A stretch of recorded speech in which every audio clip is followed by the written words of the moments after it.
Pickett County basketball is coming up in minutes, live on UCSportsNation.com.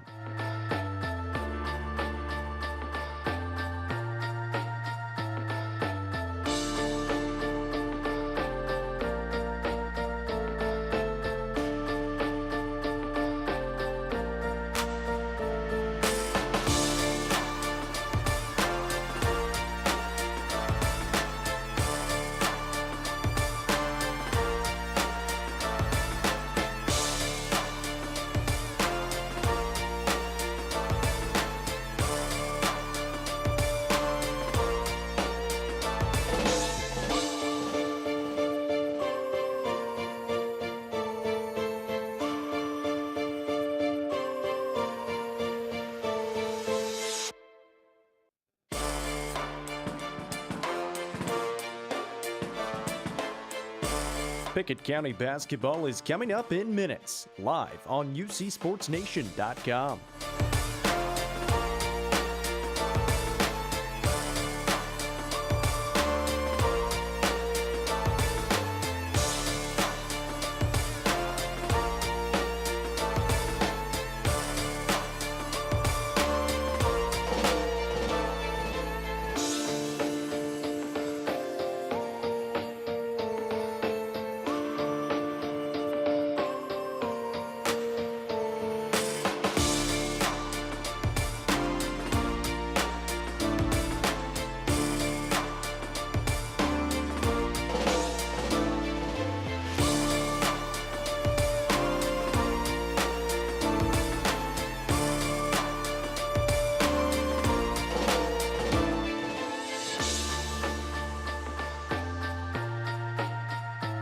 Pickett County basketball is coming up in minutes, live on UCSportsNation.com.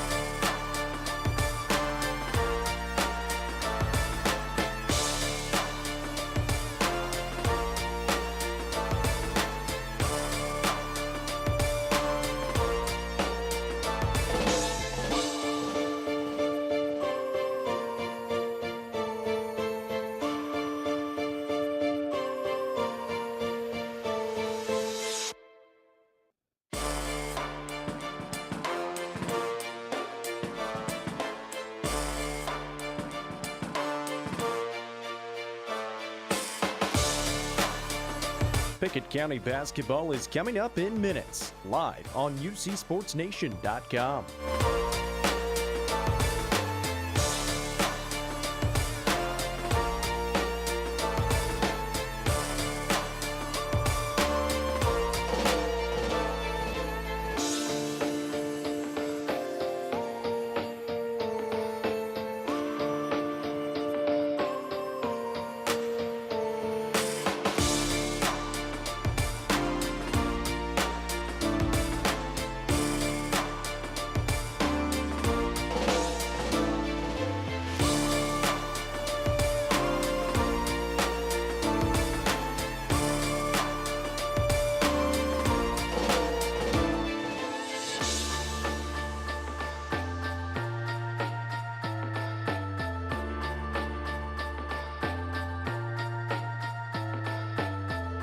Pickett County basketball is coming up in minutes, live on UCSportsNation.com.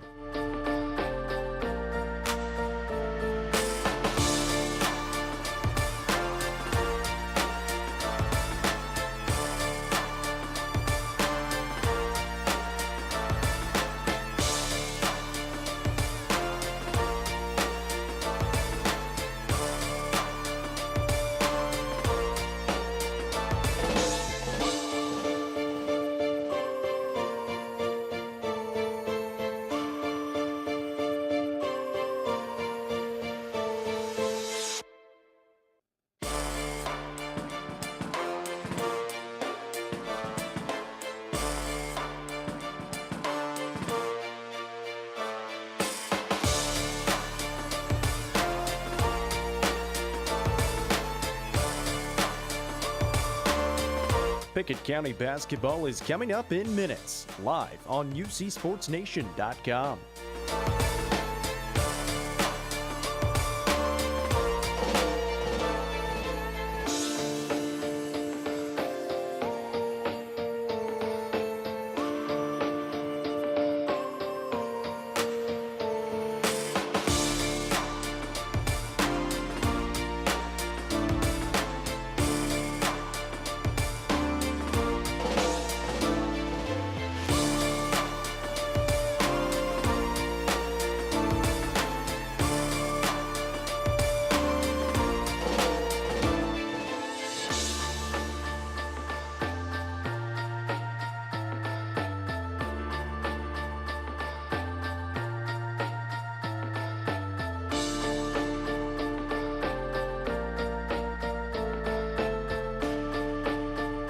Pickett County basketball is coming up in minutes, live on UCSportsNation.com.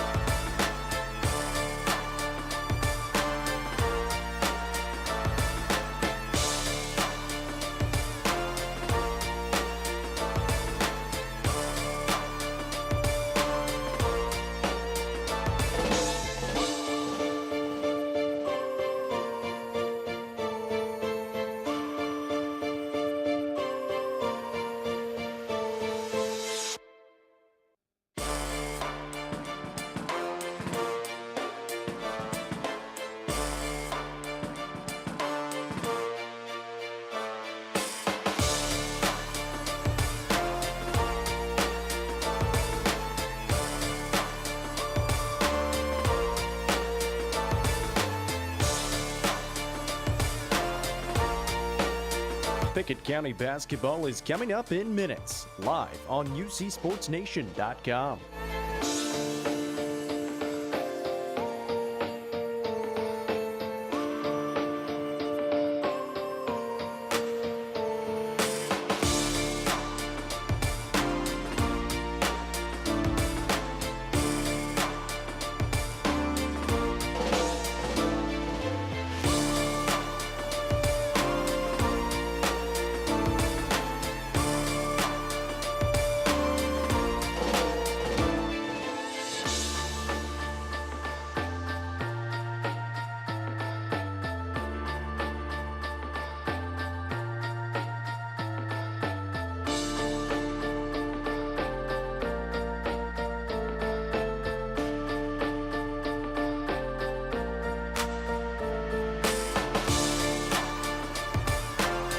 Pickett County basketball is coming up in minutes, live on UCSportsNation.com.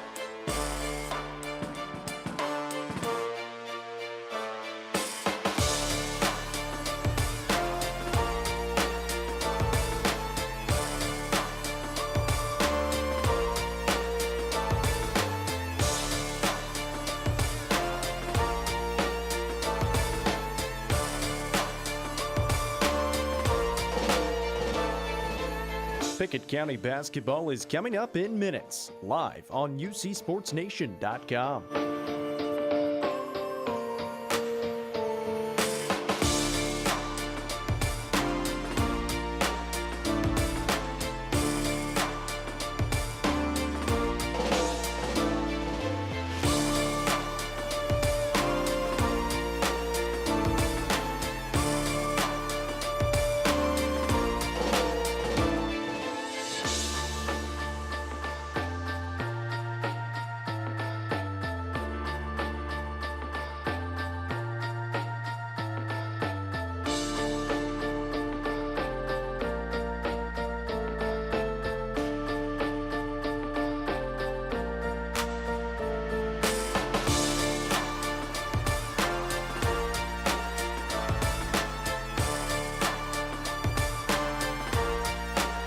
Pickett County basketball is coming up in minutes, live on UCSportsNation.com.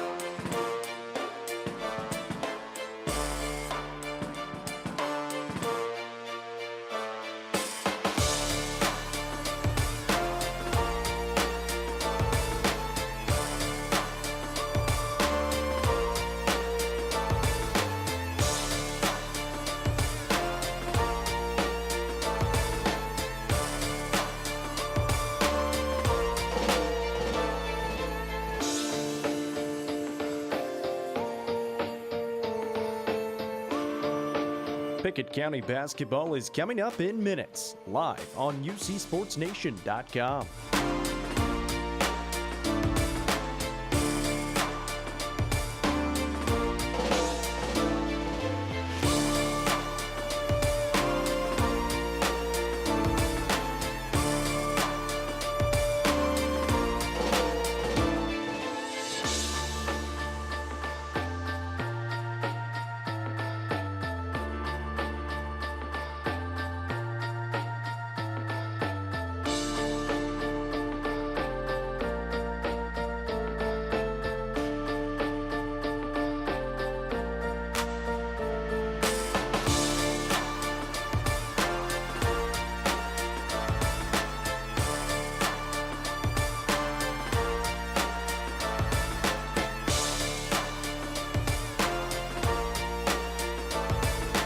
Pickett County basketball is coming up in minutes, live on UCSportsNation.com.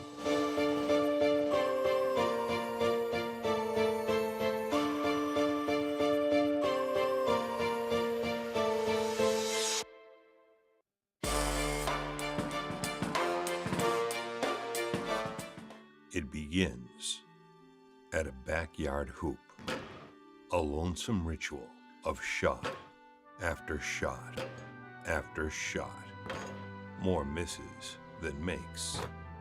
The game-winning shots from the back of the house or the edge of the driveway.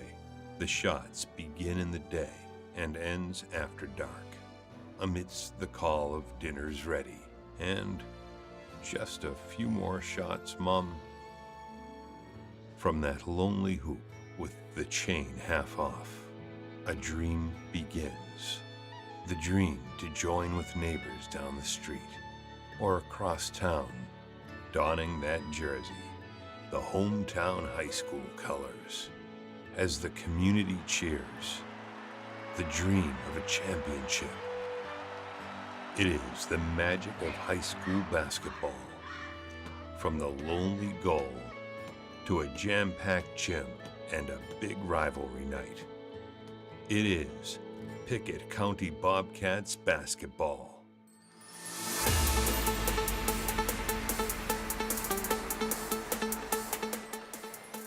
Welcome into Salina here at Clay County High School. My name's Jacob Vincent, Casey Bolden to my right, and this is going to be a fun night. A couple of top 5 matchups on both sides, and there's a little more in this one.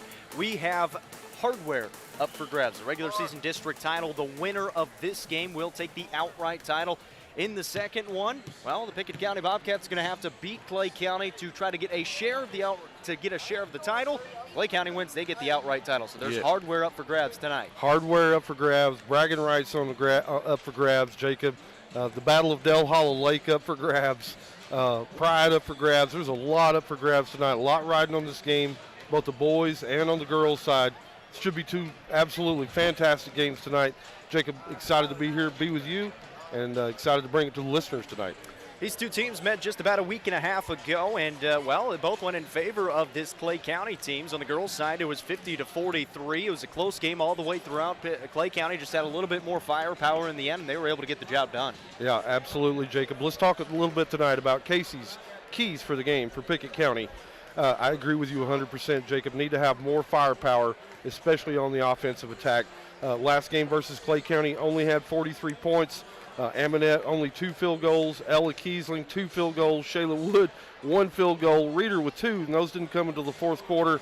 They've got to find some ways to score against this Clay County zone defense that gave them problems last game. Let's see if they can work the ball to the free throw line area. That's the weakness right there in the zone defense, and be sharp moving the ball and get some open looks. Secondly, transition baskets. Very hard to come by last game versus Clay. They only put up 14 first half points. I'd like to see the Lady Bobcats get more shot on goal tonight, which means limiting turnovers, pushing tempo when possible, and get more offensive rebounds, which equals second chance opportunities, Jacob. Lastly, I think they've got to limit Clay County's big three. Abby Head, Hallie Buford, and Briley Burchett accounted for 38 points of Clay County's 50 points last game. Jacob, that's 75% of the offense. Look for Pickett County to focus on these three and see if they can limit 2 out of the 3 scorers tonight. Jacob, that's Casey's keys for the game for Pickett County. You mentioned the offense. Pickett County, they came alive a little bit more in that Clark Range game a couple of days ago. They won it 55-52 just to give themselves a chance to win this outright title, which would be the first time they had won a district title since 2016. Clay County, on the other hand, they have not won an outright district title since 2003. It's been quite some time for both of these teams for an outright title. For the Bobcats, coming off of a big win over Clark Range, can they keep that momentum going here tonight? What do they have to do? Yeah, absolutely. So tonight's Casey's keys for the game for Clay County. Jacob, I really think they've got to dictate the pace and the tempo. We've talked about it before. This Lady Bobcat team is built to run, so look for them to pull the reins a little bit, try to milk some possessions, try to force Pickett County into maybe getting a little frustrated on the offensive end. I think they also look to exploit Pickett County's depth tonight, Jacob. They got them in a little bit of foul trouble last game. Tried to get into the bench. Had some players that had to go to the bench early before halftime even because of foul trouble. So we'll look for that. And then lastly, Jacob, it's going to be another big atmosphere tonight. I think Clay County's going to try to come out, take advantage of the home court. They're going to try to get the crowd in it. They're going to try to make early runs, try to see if they can test this Lady Bobcat mental toughness. Jacob, that's tonight's Casey's keys for the game for Clay County. It's the number 2 Clay County Lady Bulldogs, 15-4 on the season, taking on the number 4 Pickett County Lady Bobcats, 17-5. Both of them 6-1 in District 7A play. The winner of this game takes home a regular season district title. We're going to take a short break. When we come back, Tom Duggan will take us around UC Sports Nation. This is the People's Bank Countdown to Tip-Off. People's Bank and Trust of Pickett County.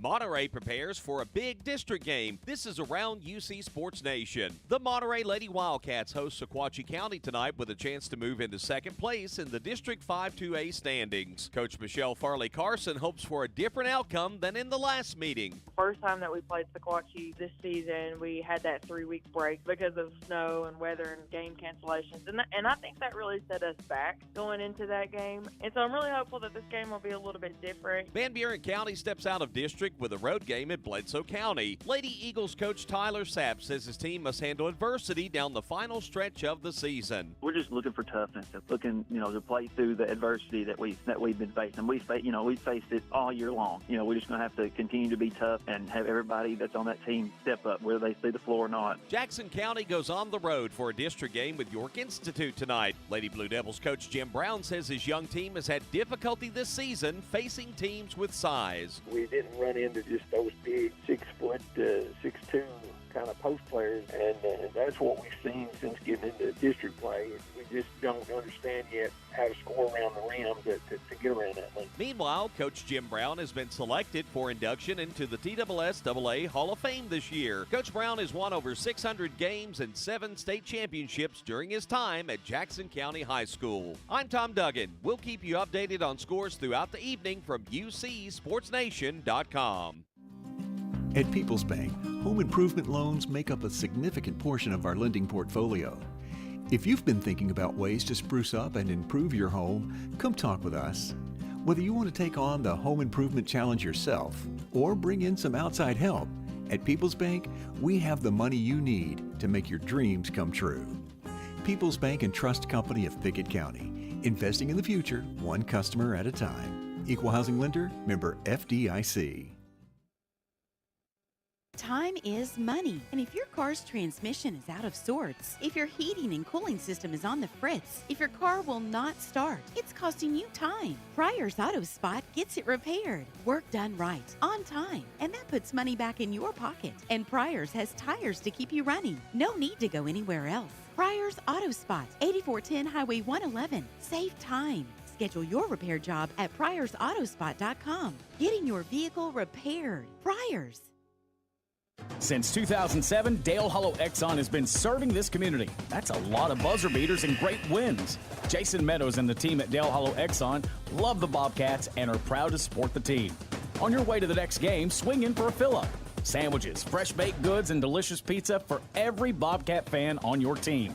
And of course, Synergy Supreme Gas from Exxon to keep your car running with the speed of the Bobcats. Dale Hollow Exxon. Refuel after every game at Dale Hollow Exxon. Welcome back here on the People's Bank Countdown to Tip-Off. We're talking with head coach Brent Smith of the Pickett County Lady Bobcats. Coach 17-5, 6-1 in district play now, taking on Clark Range in the last game in a big win, 55-52. It was close late, but your girls found a way to win. How cool was that moment, being able to close that ball game out when Clark Range was kind of putting on a charge at the end? Well, you know, I thought we did a really good job defensively all through the game, and it's a great win. You know, it's probably the first time we swept Clark Range in several years. So, with that being said, it's great. We've got, I think it puts us at 6-1 in the district. So, as far as having 6 wins in the toughest league in Class A basketball, I think it's a really good step for us. It was a really big team win as well. 6 different players scored, 3 of them in double figures. What did you like most about the win? Well, we rebounded. I think we out-rebounded. That one stats I saw, we out-rebounded almost 20. So, that's been a stat that, we've really concentrated on. We really concentrated in this few days coming up to that. And, as well, going to be huge tomorrow. You mentioned rebounding going into that game, and I assume it's going to be big for this one as well. The win gives you guys a chance to win the regular season title against a really good Clay County team. What have you been stressing on top of that rebounding the last couple days in practice? Well, just rebounding and obviously run the floor. I mean, we didn't get any transition points.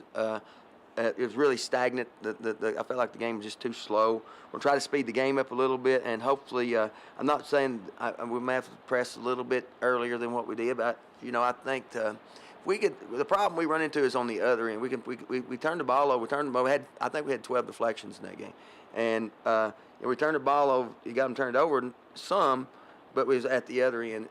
We couldn't catch up quick enough to have transition to stop their transition out of the break. So and when they broke the press, so I don't know. We're going to have to mix it up. Maybe even some zone to slow them down a little bit. We just have a hard time. I just worry about the zone when he is rebounding again. So offensively, only scored 43 points against them the first time around. What do you guys have to change to try to just get some more points on the board against them? Is it in transition like you mentioned, or is it something in the half court? Well, transition, and we got to pound the ball in the post. I mean, we got to do a better job of that. I mean, going back and watching film, we just got to do a better job. We have a hard time sometimes when it's open seeing it, and we're not getting it. I think we're too tentative, scared to turn it over, I guess. But we got to do a better job of that, because I think we can score in there and get them some foul trouble. How excited are you for your girls just to have this opportunity to play for a district title in the final regular season game in district play? Well, as the youth, we've not. The scary part is, and when there've been some bright lights, we've not been there for them. So I don't know. Maybe this is coming to the end here. If we can just just look more comfortable as the game starts. I think that'll be big. It's going to be a big game. It's a great opportunity for a bunch of young kids, and I think it's been 2018 the last time we won a regular season. So anytime you get a chance to win a championship, it's pretty awesome. So and we can do it. I mean, the thing about it is all you got to do is win, and you're a champion. So that's pretty cool. It's pretty simple. That's head coach Brent Smith with the Pickett County Lady Bobcats. We'll be back in a moment on the People's Bank Countdown to Tip-Off. The Pickett County Bobcats. Today's game sponsored by First Choice Family Care. When you're on the injury report, your choice is First Choice Family Care. 864-3232. By Kiesling Insurance. Auto, home, life, business insurance. Protecting families like yours with the best coverage. Kiesling Insurance. Pryor's Auto Spot. Saving you money on your next set of tires. auto repairs, Diesel 2, Pryor's Auto Spot, Highway 111, and by People's Bank, Pickett County's community bank, investing in the future, one customer at a time. People's Bank.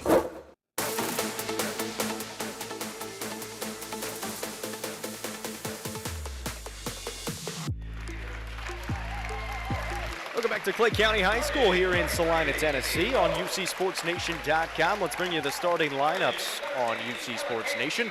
The away team on the scoreboard will be the Pickett County Lady Bobcats, 17-5 on the season, 6-1 in district play, ranked number 4 in Class Single A. Their head coach is Brent Smith. They'll send out the same starting lineup as they have all season long. It's a sophomore, Allie Amonette, wearing the number 12. 13 is a sophomore, Ella Kiesling. 33, a freshman, Emmy Lowe. 34, a senior, Shayla Wood. And another freshman, Callie Reeder, wears the number 44. The home team on the scoreboard as they get announced just now, number 2 team in the state.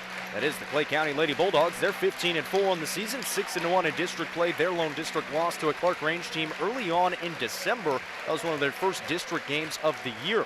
Same starting lineup for them as we saw last week, about a week and a half ago in Pickett County. Their head coach is Matt Walker. They'll send out a junior, Abby Head, who had a career-high 26 points against Gordonsville 2 games ago. Senior Eliza Jenkins wears the number 5. A sophomore, Hallie Buford, wears the number 21. 23 is a junior, Riley Burchett, and 30 is a senior, Zoe Hayes.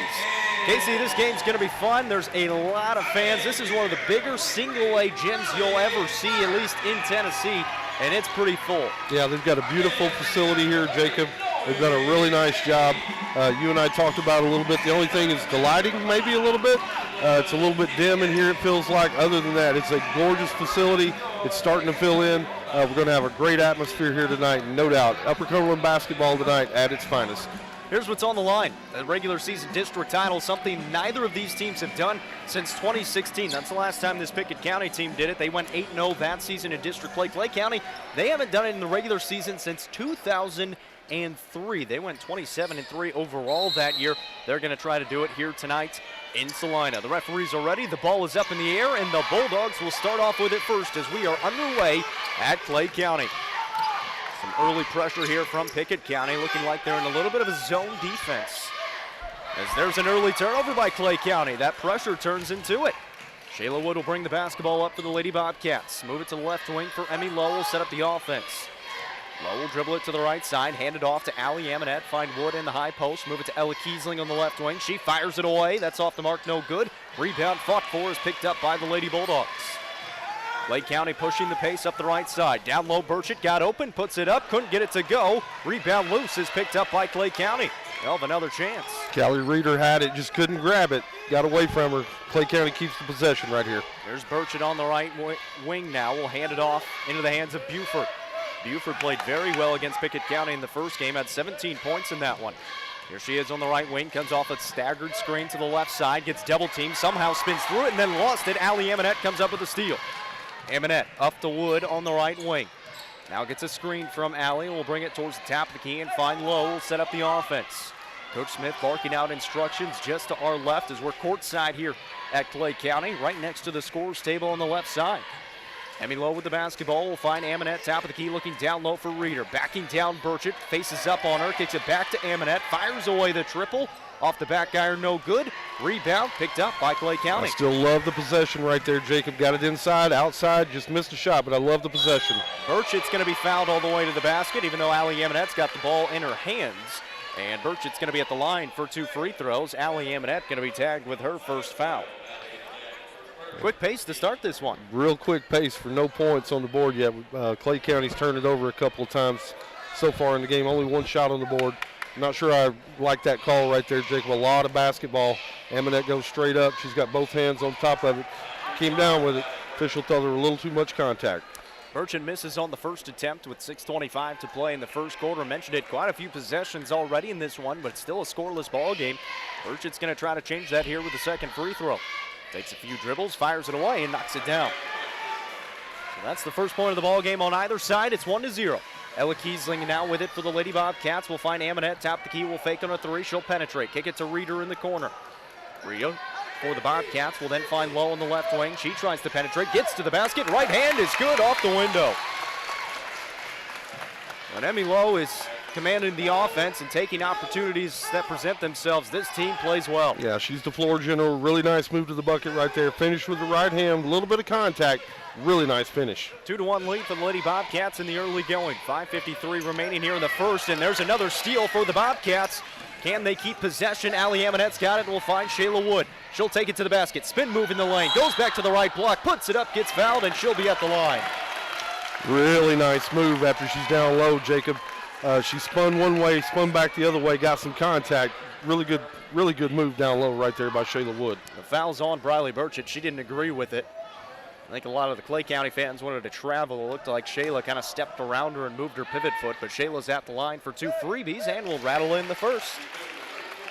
You heard from Coach Smith before the game saying in games like this one, when the lights shine bright, although the light's not technically shining bright at Clay County, they've been struggling to play. We saw it the first time they played Clay County, although they have beaten a really good PAL team in a Christmas tournament as well, so maybe they go back on that experience and try to pull from that. Shayla goes 1 for 2 from the stripe that time. They lead at 3-1. 5:30 to play here in the first. Buford to the basket, can't get it to go. Reeder had the rebound and then got fouled. And the foul's going to be called on Zoe Hayes. That'll be her first and the team second. 5:25 remaining here in the first quarter. It's 3-1. Lady Bobcats on top again. This Pickett County team trying to win their first regular season district title since 2016. Since then, it's been all Clark Range. Allie Amonette here on the left wing. She'll shot fake, move it to the right side. Give it back on the top of the key. Now find Shayla Wood. Coach Smith barking out some more instructions and changing the play. Shayla Wood trying to penetrate, gets bumped, throws up a little runner, can't get it to fall, and Jenkins has the weak side rebound. Zoe Hayes will bring it up here for Clay County across the timeline, being guarded by Ella Kiesling.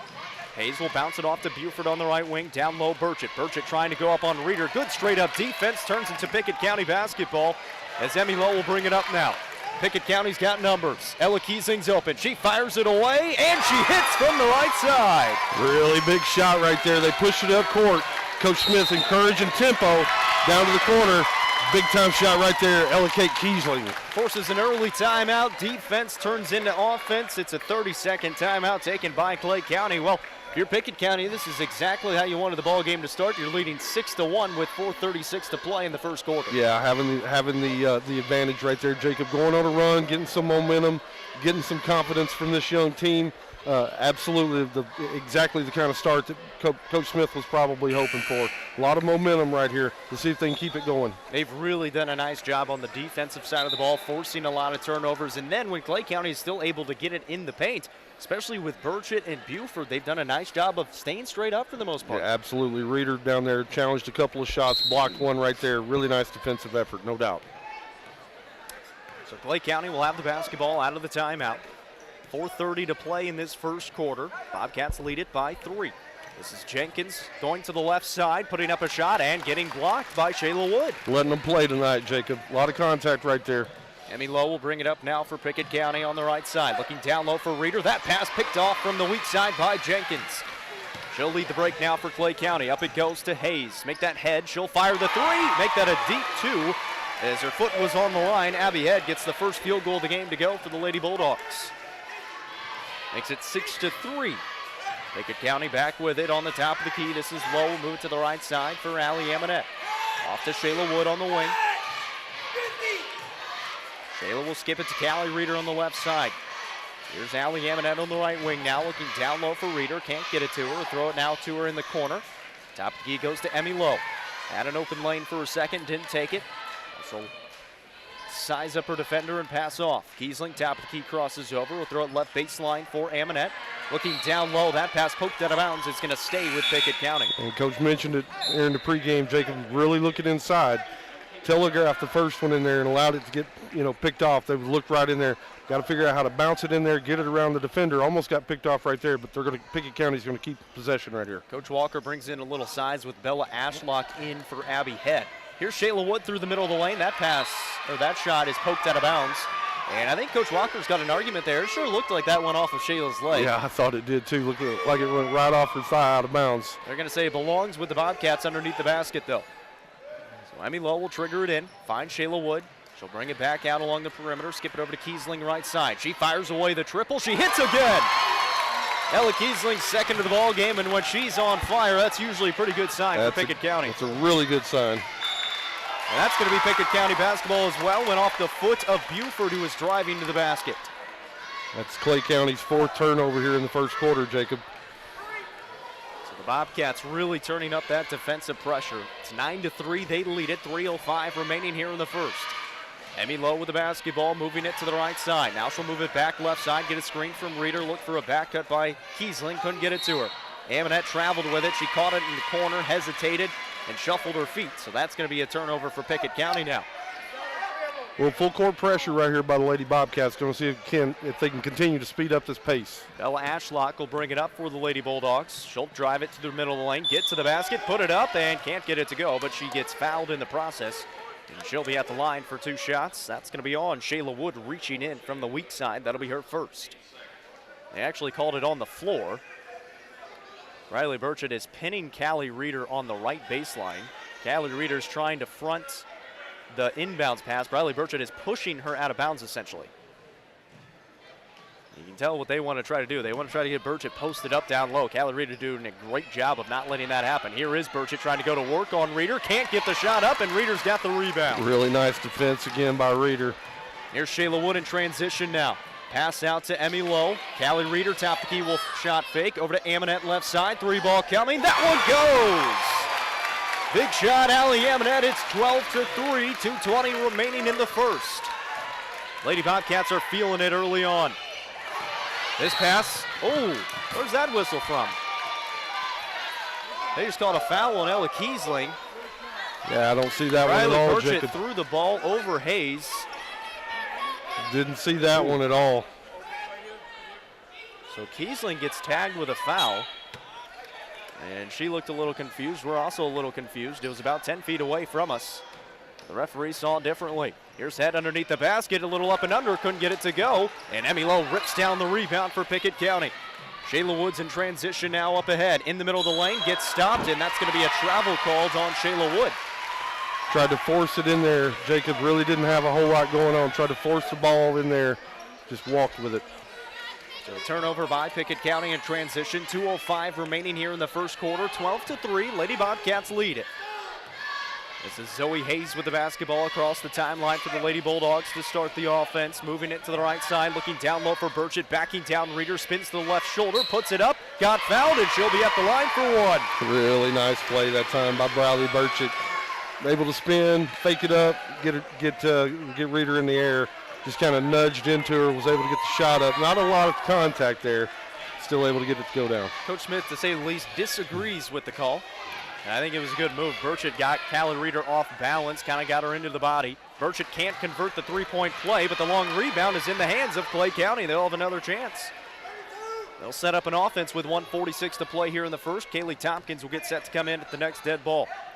Bella Ashlock almost gets a pass off. Instead, it's picked off by Emmy Lowe. Another turnover. Emmy Lowe in transition now for the Bobcats. Crosses over, drives in, lost the handle, dives on the floor for it, finds Kiesling. She'll fire away the triple and banks it in from the left side. Well, when it's going your way, it's going your way. Somebody better call the fire marshal, Jacob. She is on fire right now. 3 for 3 here in the first half from long range. She banked it in from the left wing high off the glass. It's 15-5, 1:10 to play in the first, and a turnover again. Pickett County's got it. Emmy Lowe in transition to the basket, puts it up, gets blocked, gets it back. She'll try to go up again and get absolutely hammered, and she'll be at the line for 2. Coach Smith not happy, thought the first one was quite a bit of contact, no whistle. Lowe got the ball back, was able to take it up to the goal again. She got completely hammered on the second one. Official had to put some air in the whistle. And I see why he's upset with the first one, because that foul would have been on Briley Burchett rather than it being the first on Abby Head. And it would have been the second on Briley Burchett. Instead, it's on Abby Head. That's her first, and Emmy Lowe can't convert on the first free throw. Tompkins checks in for Allie Amonette. Into the game for Clay County is Cherokee Upton, a freshman. Second free throw good for Pickett County's freshman at the line. That's Emmy Lowe. She's got 3 points, and it's 16-5 with under a minute to play in the first quarter. Here's Burchett on the left wing. She'll dial up a triple, let it fly, and rattle it home. That's a much-needed shot for Clay County. Yeah, they needed that one right there to stop a little bit of the bleeding. Makes it 16-8, 45 seconds remaining here in the first. We'll see if Pickett County decides to take the final shot. Emmy Lowe's got it on the top of the key. Clay County looks to be in a 2-3 zone here. And it's going to be tough to penetrate against that here in the latter 30 seconds. Yeah, they had a lot of trouble against this zone defense last time. Coach Walker's gone to it right here in the last minute. I think they can get Ella Keeslin a shot right here if she gets herself open. Look for them to get her the ball right here. 15 seconds and counting. Emmy Lowe just passing it back and forth with the guards on the perimeter. That pass almost picked off, and Pickett County fortunate to keep it as it went out of bounds. Allie Amonette going to check in here with 10 seconds remaining for Ella Keesling.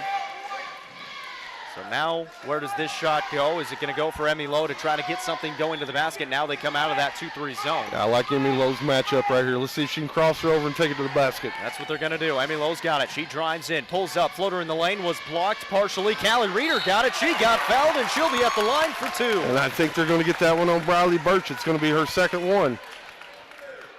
Oh, they got it on Bella Ashlock instead. Yep. So that's Bella's first and the team's fourth. That'll be Callie Reeder at the line. And Callie Reeder with 1.4 seconds on the clock will have two free throws. First one in and out, no good. So early on, this Pickett County team struggling to shoot the free throw. They're only 2 of 5 so far. Ella Keesling checks in for Emmy Lowe to get her a little bit of an extended break here at the quarter. 1 second on the clock. Callie Reeder second free throw upcoming. On the way and good. 1.4 seconds for Clay County to go the length of the court. Here's a three-quarter court shot on the way and off the window, no good from the hands of Abby Head. So the first quarter comes to a close with Pickett County leading 17-8. A good start for the Lady Bobcats. We'll take a short break and be back for second quarter action. Losing a loved one can be difficult, but you don't have to go through it alone. Brown Funeral Chapel stands beside you, answering your questions, creating a plan, helping you with the budget, taking care of the details. Brown Funeral Chapel stands beside you in some of the most difficult times of your life. Neighbors and friends ready to be there for you, to remember your loved one with caring and dignity. You don't have to shoulder it all. Brown Funeral Chapel stands beside you. Brown Funeral Chapel. Time is money, and if your car's transmission is out of sorts, if your heating and cooling system is on the fritz, if your car will not start, it's costing you time. Pryor's Auto Spot gets it repaired. Work done right, on time, and that puts money back in your pocket. And Pryor's has tires to keep you running. No need to go anywhere else. Pryor's Auto Spot, 8410 Highway 111. Save time. Schedule your repair job at pryorsautospot.com. Getting your vehicle repaired. Pryor's.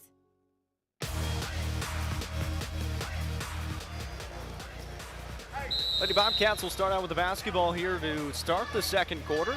They lead at 17-8 after the first quarter of action. Emmy Lowe will start the quarter on the bench and then come to the scores table here after this first possession. Ella Keesling on the left wing, firing away a triple off the back iron, no good. Rebound loose on the ground and picked up by Clay County. Love the effort till we had two going for the loose ball right there, diving forward on the floor. Love the effort, Jacob. Cherokee Upton brings it up and hands it off to Abby Head out near half court, being guarded by Keesling. Drives past her to the basket, right hand off the window and good. Just went right past Ella Keesling. 7:25 remaining here in the second quarter. It's a 7-point advantage for Pickett County. Allie Amonette starting the offense. We'll move it to Shayla Wood on the right side against that 2-3 zone. Wood throws it top key for Amonette, looking in the middle of the zone. Now throws it to Wood right side, skips it all the way across. That pass almost picked off. Now it is stolen away by Clay County. Upton's out in front, pulls up for a floater and rattles it home. An early timeout taken by Pickett County, so just like that, it's 17-12, and Pickett County needs a timeout of their own. Yeah, started the quarter off hot right there. Pickett County turned it over. They only had 2 turnovers in the first quarter. First possession right there, second possession of the second quarter, turned it over. They got it out in transition. Really nice pull-up J right there by Upton, able to knock that basket down. Coach Smith just settling the crew down over here, trying to get them settled down, get the defense thinking about it. And also a little more movement down here on the offensive end. That zone defense, they put it back in right here. They gave them fits last time. See if they can figure it out right here. Timeout also brings in Emmy Lowe. So Emmy Lowe back into the ball game, brings out Shayla Wood for the first time. So Shayla will get a rest on the bench. Minute in here to the second quarter. It's a 5-point advantage for Pickett County. They'll have the basketball. Emmy Lowe will bring it up. Up the middle of the court against that 2-3 zone. Moves it to Amonette on the right side. Kiesling in the corner will give it back to Amonette. Left wing it goes to Callie Reeder. High above her head. Holds the ball. Looking around and moving the ball around well are the Lady Bobcats. Trying to get that defense moving. Down low, Kaylee Tompkins. Kick it back out to Amonette. Thought about taking the three. Now we'll reverse it off to Emmy Lowe. Back to Amonette right side. Down low, Kaylee Tompkins gets hit from behind. The ball's loose on the ground and stolen away by Clay County. Abby heads out in front. One-on-one with Reeder. Puts it up with the left hand and got to go. It's a 3-point ball game. 17-14. Kiesling at the other end. Tompkins with it middle of the lane. Left hand no good and rebounded by Burchett. Clay County a chance to tie or get within one. Here's Eliza Jenkins with the basketball for the Lady Bulldogs. We'll find Burchett. She'll try to tie it with a three. She does. We're tied up at 17. And another timeout taken by Pickett County. How about this one to start the quarter? It's a 9-0 run in 2 minutes of action. And a full timeout taken by Pickett County. We'll take it with them. 17-0. We'll be back. Since 2007, Dale Hollow Exxon has been serving this community. That's a lot of buzzer beaters and great wins. Jason Meadows and the team at Dale Hollow Exxon love the Bobcats and are proud to support the team. On your way to the next game, swing in for a fill-up. Sandwiches, fresh baked goods, and delicious pizza for every Bobcat fan on your team. And of course, Synergy Supreme Gas from Exxon to keep your car running with the speed of the Bobcats. Dale Hollow Exxon. Refuel after every game at Dale Hollow Exxon. It's game night, but sniffles are slowing your MVP. Your choice is First Choice Family Care. Dad doesn't feel like a pickup game. Your choice is First Choice Family Care, 864-3232. Mom's been benched all weekend. Your choice is First Choice Family Care. Taking care of your family team all year round. Primary care, preventative care, wellness. Your choice is First Choice Family Care. Walk-ins and appointments. Your choice is First Choice Family Care. Always accepting new patients.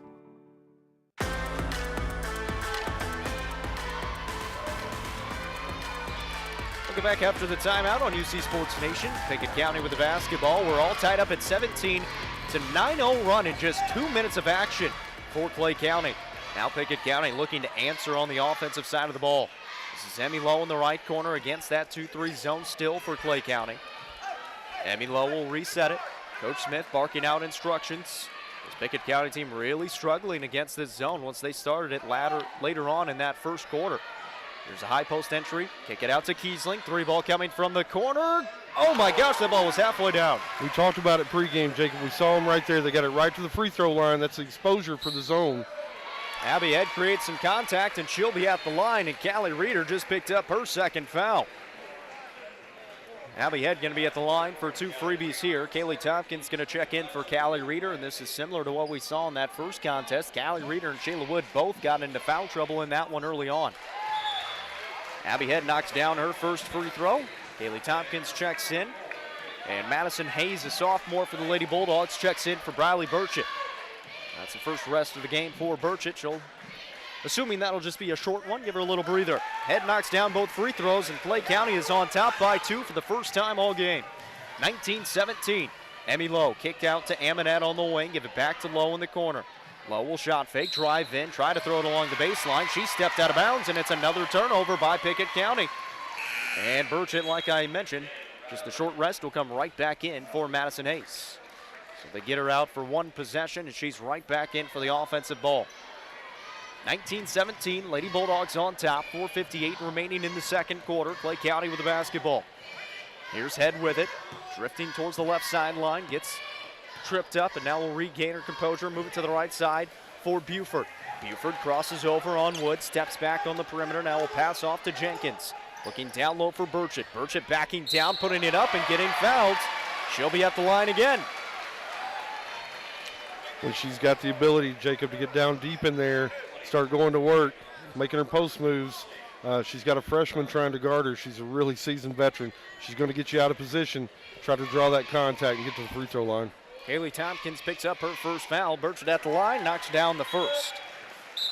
She's got 10 points already in this ball game. She has really been the catalyst of the offense and essentially just kept Clay County in it in the first quarter. Now they lead by 3.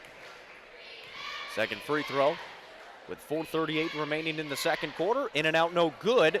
Should have been a foul on Bella Ashlock. They didn't call it, but it's going to be out of bounds in Pickett County basketball. Coach Smith working the officials right here. Wanting over the back call. A lot of contact there. Just gave him the ball out of bounds. So Pickett County gets the ball. Second free throw, no good from Burchett. Here's Shayla Wood on the right side. Skip it all the way over to Kiesling. That pass almost picked off. That's about 4 or 5 times now they've tried to throw it cross court, and Bella Ashlock on that weak side, very long defender, has been able to get her hands on it, either poke it out of bounds or steal it. Yeah, she's really lengthy down there. She's athletic. She's going to try to steal it away. Amonette trying to shoot a 3 here. Off the back iron, no good. Long rebound in the hands of Briley Burchett, and Clay County will have it. 4:10 to play here in the second quarter. Burchett running up the court, gets bumped, falls to the floor, and then Emmy Lowe gets fouled after she picked up the ball. The foul's going to be called on Zoe Hayes. So Zoe Hayes is going to pick up her second. In Pickett County, they just need to have a little composure and get something going towards the basket. They really need to get it in the middle of that zone, struggling to get it in the middle of it. Yeah, they got to figure out how to get it in the middle and then kick it out or drive it to the basket. The zone right there in the center is where the weakness is. Emmy Lowe with it, gets to the middle of the zone, puts up a floater, got it to go. Yeah. Well, there you go. 5 points for Lowe and makes it 20-19. Zoe Hayes will bring it up here with those 2 fouls, move it to Head in the corner. Head driving on Emmy Lowe, lost her balance and then got bumped, and Emmy Lowe is going to be tagged with a foul. That'll be her first. It's the team's 6th. And I was going to mention it after the first quarter. Pickett County did a really nice job of not fouling on defense. Yeah, they did. Seems like the game's being called a little bit differently right here in the second quarter. So 17 fouls actually. First free throw, no good, as it was the front end of a 1-and-1. And Head couldn't convert. Pickett County's got it. Here's Kiesling on the right side. Down low to Wood on the right baseline. Wood will try to penetrate now, get to the middle of the lane, throw it off the window, and got it to go. That's Shayla Wood's 3rd point of the ball game. She had knocked down a free throw in the first quarter. Here's Abby Head at the other end. Spots up from 14 feet and knocked it down. Nobody picked her up in transition. Way too easy right there, Jacob. Way too easy. Allie Amonette on the right side, throws it to Kiesling in the corner as she picks up her dribble. She got hit on the arm, but they didn't call it, and then turned the ball over, and Burchett will bring it up.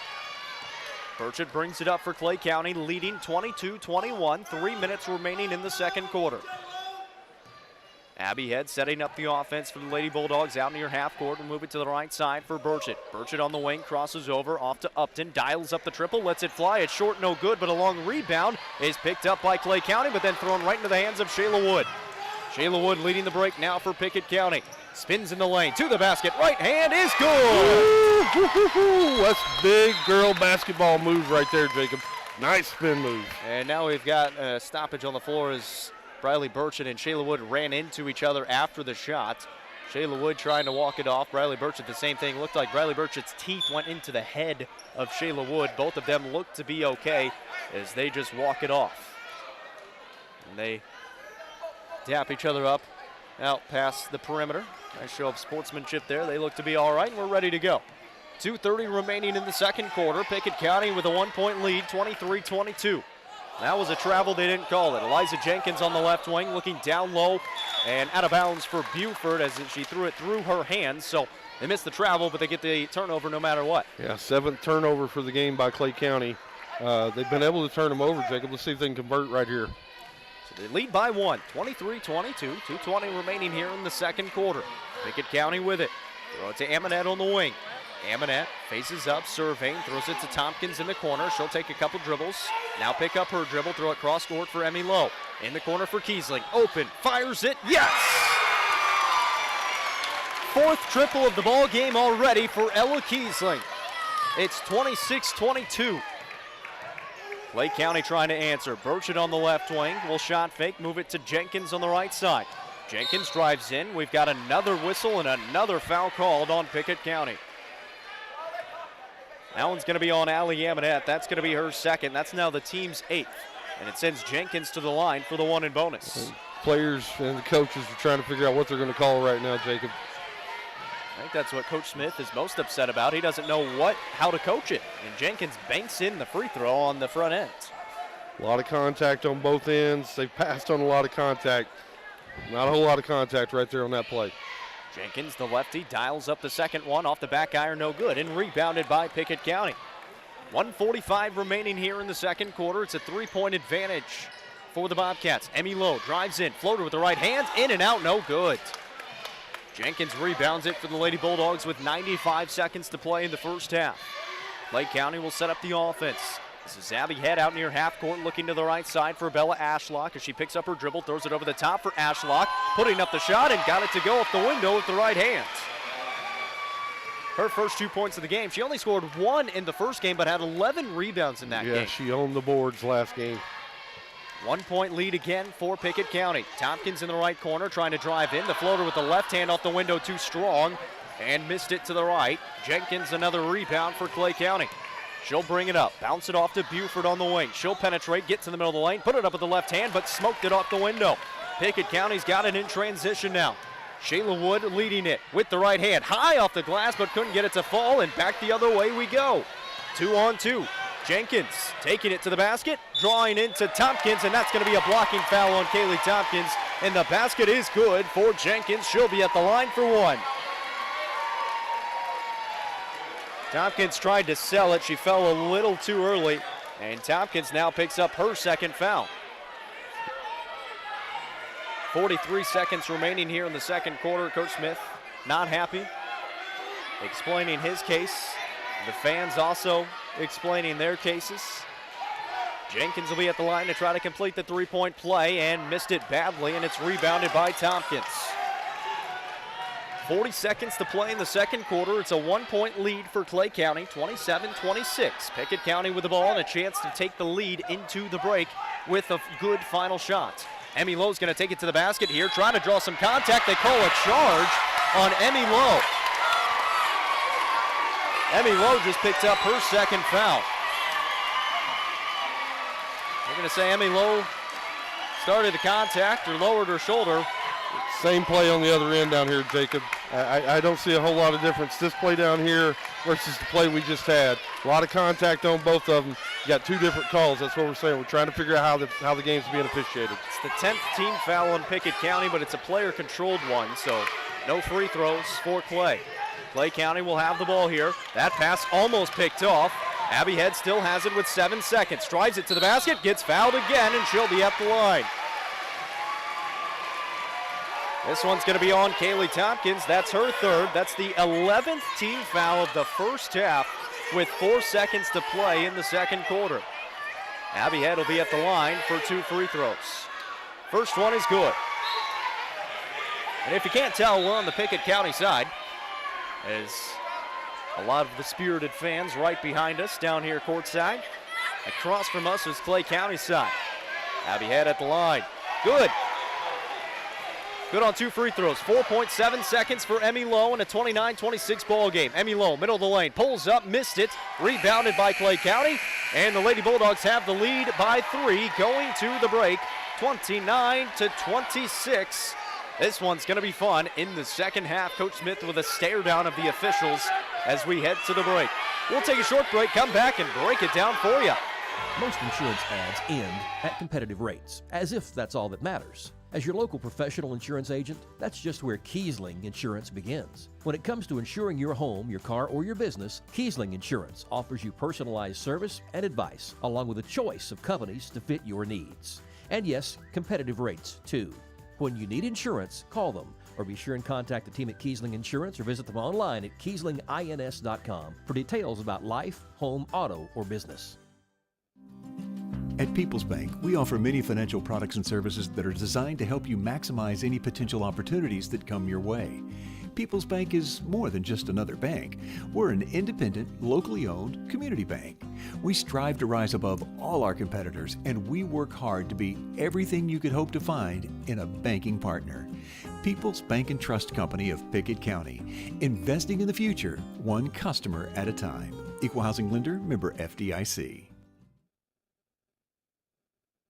As Pickett County soars higher this year, so does Amanette Eagle Auction. When you need your property sold, there's not a better team to call. Amanette Eagle Auction has the knowledge, skills, and tools to get the most money for you and your family. Check out eagleauctions.com to find out more or to see information on upcoming auctions. You might find just what you're looking for. Thanks, Amanette Eagle Auctions. When you need to get it sold, call Amanette Eagle Auction. We soar higher.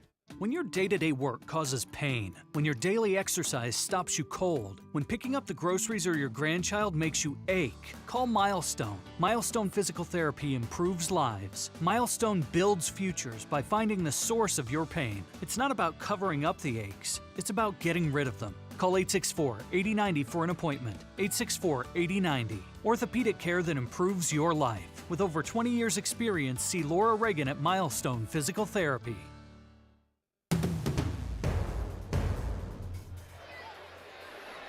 Welcome back here at halftime of a very spirited first half on both sides. The fans getting into it, the referees having their say as well, and, well, Coach Smith having his say at the end. He had a long spirited discussion going into the break, and mainly just about not necessarily how many foul calls, but what it takes to get a foul call. And, well, we'll leave that up to them. However, we can tell you the score and what we saw. 29-6 in the first half. 29-26, I beg your pardon, in the first half. A lead for Clay County. It was a lead of 17-8 after the first quarter, but then a 9-0 run completely got rid of that lead for Clay County in the second quarter, just 2 minutes into it. Yeah, Pickett County went on a scoring drought of about 4.5 minutes there in the second quarter, Jacob. Clay put up 21. Pickett only puts up 9. They were able to take a lead, played very well, hit a lot of free throws there. They had 1, 2, 3, 4, 5, 6, 7, 8. They went to shot 12 free throws in the quarter compared to, just a handful in the fourth. So agree with you, trying to figure out, how the game is going to be officiated. A lot of times that's frustrating to a coach. Jacob, really, all they want is a foul on one end to be a foul on the other end, right? Just understand where the line is, where their team can go. It's a lot easier to coach their team if they can understand that. Not had a lot of consistency on either end of the court tonight. Hopefully the officials can figure that out here in the second half. Hopefully they can stay out of the way of the game. Outside of the officials, Pickett County just has to figure it out offensively. Against that 2-3 zone, they've really been struggling. They got a couple of fortunate shots to go down. Ella Kiesling hit another 3. Emmy Lowe was able to finally get into the lane for a bucket here and there, but they only scored 9 points in the quarter. Yeah, they went on a scoring lull again. They went on about a 4-minute scoring drought. Wasn't able to get it down. That zone defense continues to give them problems, Jacob. I thought when they could get the ball into the center of the lane, I thought they got it in there to Reeder about the free throw line one time, kicked it out. Kiesling missed a 3 in the corner, but it had a great look. Emmy Lowe's been able to penetrate, get down in there deep, get a couple of looks. The center of the lane there, they got to figure out how to get the ball in there. And then once the defense collapses, kick it out to one of those shooters, they'll be open. 29-26 at the break. Leading scorers on both sides. It's Ella Kiesling with 12 points for the Lady Bobcats and Abby Head with 12 points for the Lady Bulldogs. We'll take a break, come back, and go inside Pickett County as we caught up with a senior from Pickett County who's already been through Army basic training. He explains a little more about what he's doing in the Army. Exclusive coverage of Bobcats basketball. Sponsored by First Choice Family Care. Primary care, preventative care, wellness. Your choice is First Choice Family Care. People's Bank and Trust. Pickett County's community bank. People's Bank. Equal housing lender. Member FDIC. Kiesling Insurance. 35 years serving neighbors like you in Pickett County. Visit KieslingINS.com. And by Milestone Physical Therapy. Improving lives, building futures by finding the source of pain. Milestone Physical Therapy. 117 years of serving the Upper Cumberland. Not many businesses can say that. Union Bank can, and yet Union Bank keeps changing to meet the needs of today. Mobile banking, text banking. You pay bills, Union Bank makes your life easier. And when you want to dream a new home, a new business, new car, local people sit down with you to make it happen. Union Bank, Highway 111 Birdstown, also Jamestown and Clark Range. Years of service, modern tools to be your bank. Union Bank, member FDIC, equal housing lender. Time is money, and if your car's transmission is out of sorts, if your heating and cooling system is on the fritz, if your car will not start, it's costing you time. Pryor's Auto Spot gets it repaired. Work done right, on time, and that puts money back in your pocket. And Pryor's has tires to keep you running. No need to go anywhere else. Pryor's Auto Spot, 8410 Highway 111. Save time. Schedule your repair job at pryorsautospot.com. Getting your vehicle repaired. Pryor's. Welcome back here at halftime as we're inside Pickett County now. We're talking with senior Tyler Moody, who has enlisted in the Army. He's already gone through basic training. And Tyler, I just want to ask you about that. I just chatted with you about it a little bit. You actually went through basic training the summer before your now senior year, so this past summer. Take me through that experience. I mean, you're all still in high school, but you're going through basic training. What made you want to start this so early? It was a very humbling experience for me. Whenever I was younger, I always thought that I wanted to be in the Army. And thought it was cool, watching videos and everything, and actually being able to get out there and do it was a good experience. I learned a lot of discipline, respect. I grew as a person. It just made me feel better about myself, knowing that I was doing something more important with my life than doing absolutely nothing. So you mentioned you said at a young age you kind of thought about joining the Army. Was there like a certain time or a certain inspiration that made you want to join the Army? I never thought that I actually wanted to work a regular job like everybody else. I wanted to do something that was meaningful, that was more active, that you could actually do stuff I just thought it was cool. And at a young age of like maybe 15 is whenever I first thought about doing it. And I went through and fulfilled it. So you've been through basic training, you're taking your senior year of high school now. When you're done with high school, what's the plan? It sounds like you go into some job training for it, is that right? Yeah, I'll be going back to Georgia, Fort Benning, Georgia for AIT, which is my job training.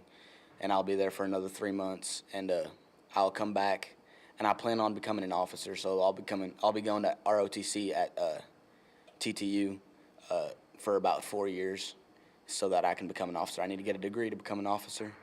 And then after that, I'll become an officer and go active duty so I can get deployed somewhere. Do you know what you want to do your degree in? I was planning on going for business, but I'm not 100% sure at the moment. Just kind of figuring it out as you go on. Well, Tyler, I mean, this is very interesting, and obviously around here it seems like everybody is trying to do something. I've also heard that they might also pay for your college. Is that the same type of thing for Army? At least when I was in high school, it sounded like they did that. Is it the same type of thing for you? Yeah, I would not be going to college if I wasn't, like if somebody else wasn't paying for it, because I don't want to be in debt. But yeah, they pay for your entire college tuition, everything, books. They pay for your housing, dorms and whatnot, just all the necessities in college, they pay for it. Was that something that you knew beforehand or something that you kind of found out along the way and thought, you know, that's a pretty cool opportunity, I'm going to take advantage of it? I knew they paid for it, and but I wasn't planning on going to college, but I found out all the benefits that would come to me if I did go to college for 4 years and got a degree, so I decided to go through with it. Now, you mentioned you want to become an officer in the Army. Is that the end goal for you? I guess, what is the end goal for you as you join the Army? I'm really planning on just retiring from the Army, so doing this full 20 years. And being an officer, you just get paid more responsibilities, more respect, and I just want to be up there on the ranks. Well, that's a really cool story, and Tyler, we appreciate it for you joining the service. That's senior Tyler Moody here at Pickett County High School, already in the Army. After he graduates here, he's going to go into some job training for the Army as well. This is Inside Pickett County. Second half underway here at Clay County, 29-26 as we start this second half and make it 32-26. Abby Head starts the quarter with a three. She's got 15 on the ball game now. Yeah. And a hot start for the Lady Bulldogs. Yeah, they came out hot out of the gates. Abby Head, really nice player, Jacob. Clay County back into a man-to-man, it looks like. Emmy Lowe was able to dice it up, and she gets to the bucket for 2 points to answer right back. Casey, we do have a couple of scores around UC Sports Nation. Yeah, UC Sports Nation scoreboard, Jacob. York Institute over Jackson County, 36-5 at halftime. And then also earlier in the day, early game, Cookeville takes down Mount Juliet. Final score, 80-37. That's the UC Sports Nation scoreboard, Jacob. Back to you. That Cookeville Lady Cavs team, 25-0 on the season now. Still unbeaten, one of the best teams in the state. Here's Clay County with the basketball, driving it across the middle of the lane. We'll pass it off to Buford in the right corner. Cross-court pass to Jenkins, looking down low to Burchett. It's poked out of bounds, last touch by Pickett County, and the Bulldogs will have it underneath the basket. So a minute in here to the third quarter. It's a 4-point advantage for Clay County. Taking it out along the left baseline is Hayes. Coming off a curl screen is Buford. Lost the handle. It's loose on the ground and picked up by Jenkins. Jenkins being pressured. Trying to drive in. Throws it on the right side now for Hayes. Fires away the triple. In and out, no good. Rebounded by Callie Reeder. Big time rebound right there too, Jacob. Up in traffic. Nice play. 2v2 for Pickett County at the other end. Shayla Wood missed it off the window. It's out of bounds, and it's going to stay with the Lady Bobcats underneath. So a fortunate ball that went their way and one that Pickett County needed. Now they need to get a bucket out of it. 6:44 remaining here in the third. Emmy Lowe will inbound. Throw it into Amonette in the corner. She faces up, now throws it along the perimeter to Kiesling. Kiesling passes off to Lowe on the right side. She'll pull up, she'll let it fly, can't get it to fall. Rebounded by Clay County. 6.5 to play in the third quarter. It's 32-28. Clay County with a 4-point advantage. Neither of these teams have won a district title for quite some time. Buford, a three ball from the top of the key is off the mark. Rebounded by Allie Amonette. Pickett County's got it. Out of bounds. That'll stay with the Bobcats. Amonette was trying to push it up to Kiesling. It was poked out by Abby Head. Bobcats will keep it straight across from us from the coach's box. Callie Reeder will find it, give it back to Amonette on the right side. Off to Emmy Lowe will set up the offense at the 10-foot volleyball line. Lowe drifting to the right side. Surveying. Will pass fake. Now look down low. Now we'll throw it to Amonette in the corner. Amonette surveying, looking down low to Reeder. Finally gets it down to her. Now looking for somebody else for some help. It's loose on the ground, picked up by Kiesling, and she's actually going to be fouled. That's going to be on Zoe Hayes, and that's going to be Hayes' third foul. Clay County got out of that 2-3 zone, Jacob. They're back to a man-to-man defense. Let's watch and see if they continue to change that up throughout the course of the game. 5:50 remaining here in the third. It's 32-28. You mentioned it, man-to-man defense, and you would think Pickett County would rather play against that. Played well in the first quarter against it. Here's Allie Amonette with the basketball, pulling up and now passing off to Reeder. Looked like she had an open shot, but didn't take it. Emmy Lowe now with it on the right wing will reset the offense and bring it towards the top of the key. Drives in, crosses over, middle of the lane, pulls up, right hand is good. Really nice play. Put her on that crossover, rocked her to the right, then just took it left. Nice bucket right there. Abby Head at the other end into a double team, somehow banks it in off the glass. That was a good finish for Abby Head. She's got 17 points. Mind you, she had 26, a career high against Gordonsville 2 games ago. This pass inside, poked away and stolen. Clay County out ahead. There is Abby Head. She traveled with it. Pass was a little out in front of her, trying to catch up to it, caught it and couldn't get her feet underneath her. Shuffled her feet in the process. Bella Ashlock checks in for Zoe Hayes with those 3 fouls. 5:03 remaining here in the third quarter. It's 34-30. Clay County leading by 4. Pickett County with the basketball. Emmy Lowe moves it to the right side. Now looking for Reeder in the high post. Will throw it to Amonette, top of the key. She's open. She flies it away and banks it in. Her second triple of the ball game. People's Bank is open late on Friday night, Jacob. Makes it a 1-point game, 34-33 with 4:39 remaining in the third. Here's a great pass down low to Abby Head, who got loose underneath the bucket and knocks it down from the left block. She has really come alive in the second and third quarters. That's going to be a blocking foul on Eliza Jenkins at the other end. That'll be her first in the team's second here in the second half. Abby Head, though, she's already got 7 points here in the quarter, good for 19 on the ball game. Yeah, she's a player. I'm telling you, she's came to play tonight, no doubt. She's brought her A game with her. Abby Head came into the game averaging just about 10 points a contest.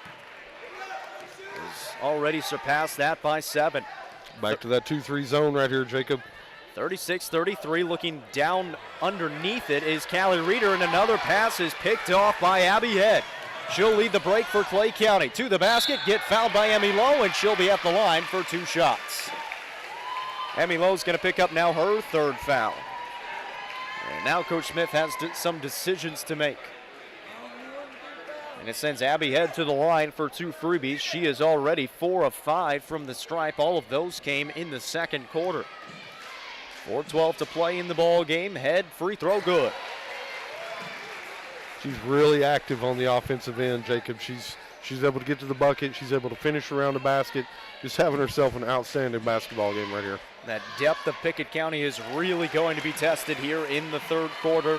They're going to keep Emmy Lowe out there for the time being. 2 good free throws from Abby Head makes it a 5-point lead for Clay County. 38-33. Callie Reeder triple. Off the mark, no good. Rebounded by Clay County. Looked like a travel, but they didn't call it. Abby Head will bring it across the timeline for the Lady Bulldogs. On the top of the key, we'll move it to Burchett on the left wing. Burchett looking on the left baseline. Now we'll pass it off to Buford. Buford steps back, flies away a triple with the left hand and rattles it home. I was just about to say she hadn't scored in this ball game until that 3 right there, and it leads to another timeout taken by Pickett County. The biggest lead of the ball game for Clay at 41-33, a 30-second timeout taken by the Lady Bobcats. 3:36 remaining here in the third quarter. And it's just been a good start to the third. Yeah, it's been a whole lot of Abby Head. She's got 3, 5, 7. She's got 9 points in the quarter. She's got a couple of free throws. Just really active, able to push the ball in transition, able to score around the basket.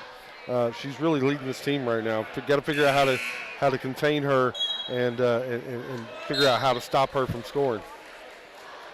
So out of the timeout, 3:36 remaining here in the third. It's 41-33, and it's really started on that defensive side of the ball where Clay County is turning over Pickett County. They've switched from that man to that zone and really confusing those Pickett County guards. Yeah, they've just not been able, they've not looked right when they bring the zone out.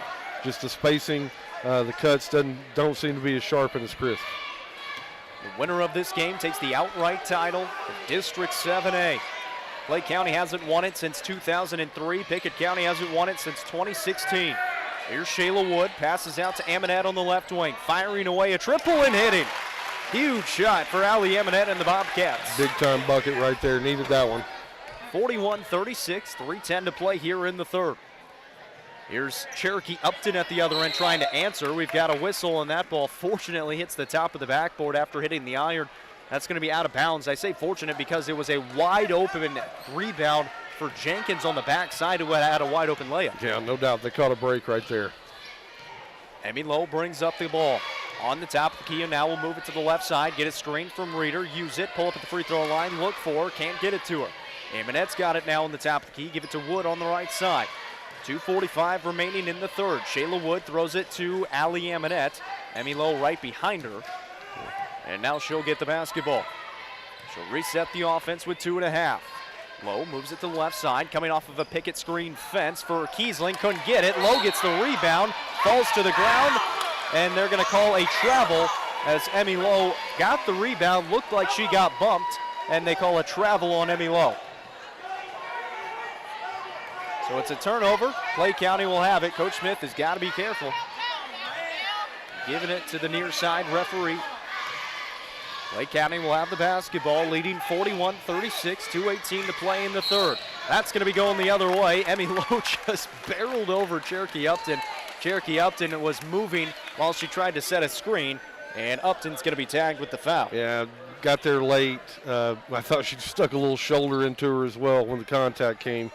Pretty good call right there by the officials. Emmy Lowe's got a very low center of gravity as well. Not too many people are going to be able to knock her off her line. She did the same to Cherokee Upton, knocked her right on her butt. 2:10 to play here in the third quarter. Shayla Wood with the basketball for the Bobcats, trailing 41-36. Lowe will shot fake, move it to Kiesling on the wing. Fires away the left wing triple. It's short, no good. Rebound loose. We're going the other way. They called it on the Bobcats. That's going to be called on Callie Reeder, and that's going to be now her third foul. And the third Bobcat with 3 fouls now. Emmy Lowe, Callie Reeder, and Kaylee Tompkins.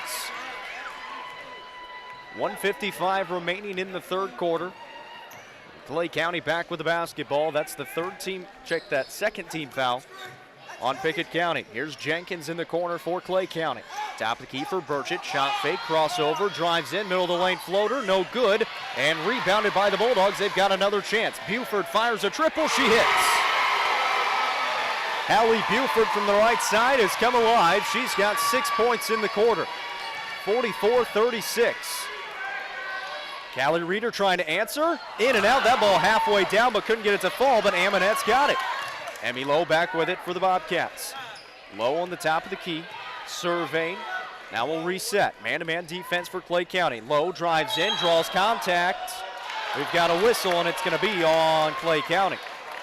I think Pickett County would have lost their minds if they would have called that offensive. That one looks more offensive than any of the other offensive fouls called. 100% agree with you, Jacob. I'm scratching my head right now. When they blow the whistle, I'm not sure what they're going to call. Riley Burchett gets tagged with her second foul. Emmy Lowe at the line. Was bent over at the waist, and one of the referees asking if she's all right. It looked like she just had a coughing attack. Now we'll fire away the first free throw and knock it down. So Emmy Lowe now into double figures with 10. Bella Ashlock checks in for the Lady Bulldogs for Cherokee Upton. So it's Burchett, Ashlock, Jenkins, Buford, and Head on the court for Clay County. And the starters on for Pickett County. 2 good free throws for Emmy Lowe. 44-38, 67 seconds remaining in the third quarter. Some full court pressure here for Pickett County. Falling to the ground is Head. And that was a very late whistle called on Emmy Lowe. She had a full dribble after Emmy Lowe somewhat gave her some contact. And Emmy Lowe's going to be tagged with her 4th foul. Yeah, that's a very poor call right there. That's all I'll say about it, Jacob. 1:01 remaining here in the third. The whistles have come back to life. 44-38 is the score. Clay County leads it by 6. Bella Ashlock will drive it in. Spin in the lane. Right hand gets fouled. She'll be at the line. That foul's going to be on Kaylee Tompkins. Now that's her 4th foul. So Emmy Lowe and Kaylee Tompkins both with 4 fouls. That's the team's 4th foul. And the 15th foul overall called on Pickett County. At the line is Bella Ashlock. First free throw, in and out, no good. She's got 2 points already in this ball game. If you're a player for Pickett County, you just somehow have to keep your head up, keep playing hard, and not worry about the whistles. Let Coach Smith worry about that. Yeah, just got to play through it. Got to pick up the intensity and just continue to play through the whistles. Second free throw good. It's 45-38, a 7-point advantage for Clay County with 48 seconds remaining here in the third. Shayla Wood with the basketball for Pickett County. We'll see if she takes the final shot here in the third quarter, just trying to waste some time and moving the ball around. Passes off to Reeder on the right wing. We'll find Tompkins now with 34 seconds. Tompkins throws it in the corner for Kiesling. Amonette's open. She'll fire it away. Off the back iron, no good. Rebound picked up by Bella Ashlock. She'll push the pace now for Clay County. Abby Head pulls up from 14 feet. It's off the mark, no good, but Burchett's got the rebound. Burchett will hand it off to Ashlock. Almost threw it in the backcourt. Now Jenkins has it with 12 seconds on the clock. Jenkins will start the offense with 8 seconds. Throws it down low for Burchett. Puts up the shot with the right hand, no good. Rebounded by Clay County. Back up, no good. Rebound loose, picked up by Head. Off the window and good at the buzzer. Abby Head was able to knock it down. Nobody boxed her out. And Clay County has a 9-point lead, 47-38, as we head to the fourth quarter. Abby Head is on fire for the Lady Bulldogs. Time is money. And if your car's transmission is out of sorts, if your heating and cooling system is on the fritz, if your car will not start, it's costing you time. Pryor's Auto Spot gets it repaired. Work done right, on time, and that puts money back in your pocket. And Pryor's has tires to keep you running. No need to go anywhere else. Pryor's Auto Spot, 8410 Highway 111. Save time. Schedule your repair job at pryorsautospot.com. Getting your vehicle repaired. Pryor's. 117 years of serving the Upper Cumberland. Not many businesses can say that. Union Bank can, and yet Union Bank keeps changing to meet the needs of today. Mobile banking, text banking, you pay bills, Union Bank makes your life easier. And when you want to dream a new home, a new business, new car, local people sit down with you to make it happen. Union Bank, Highway 111 Birdstown, also Jamestown and Clark Range. Years of service, modern tools to be your bank. Union Bank, member FDIC, equal housing lender.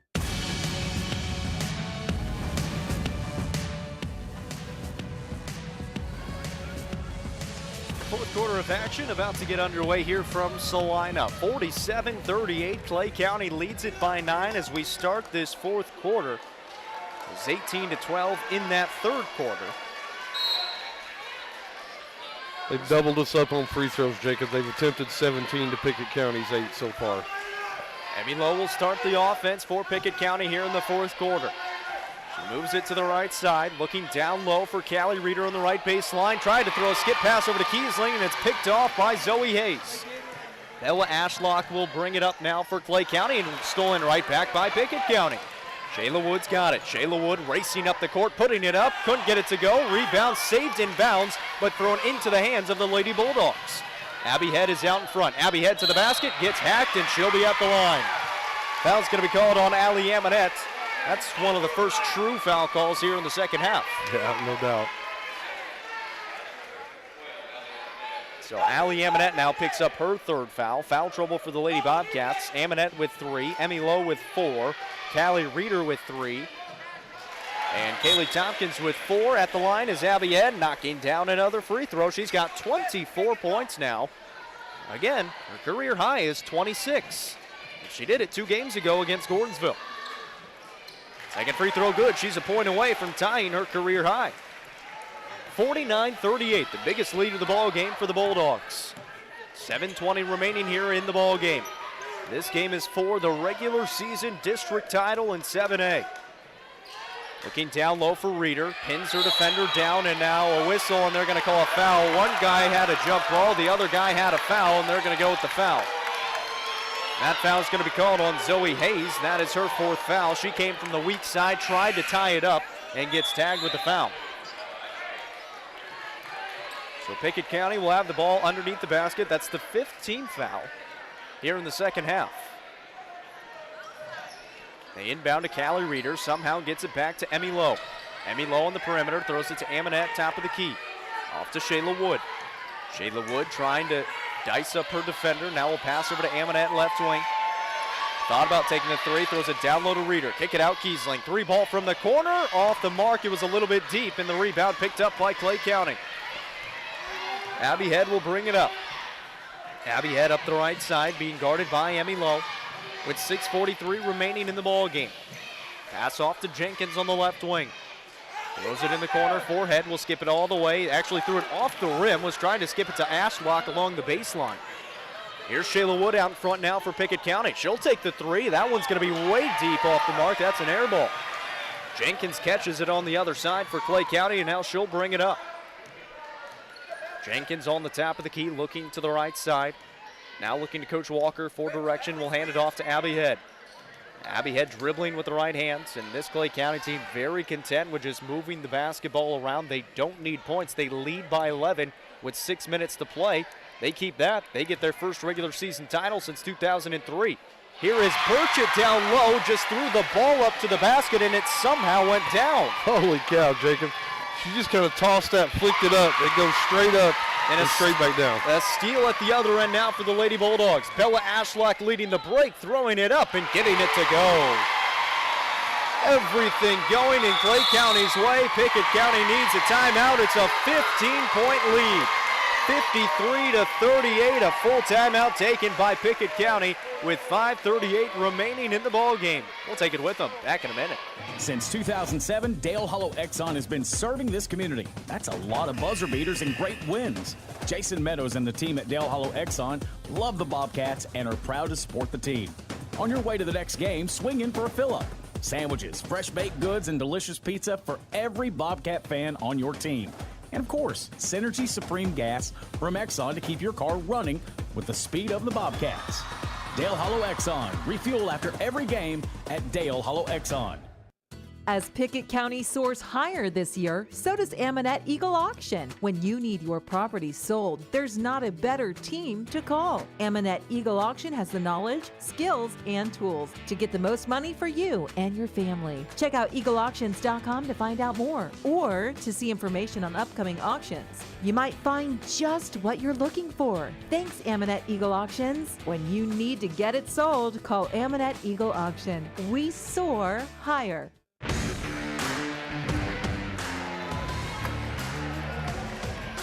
5:38 remaining in the ball game. 1 timeout left for Pickett County. Clay County has 4 timeouts left.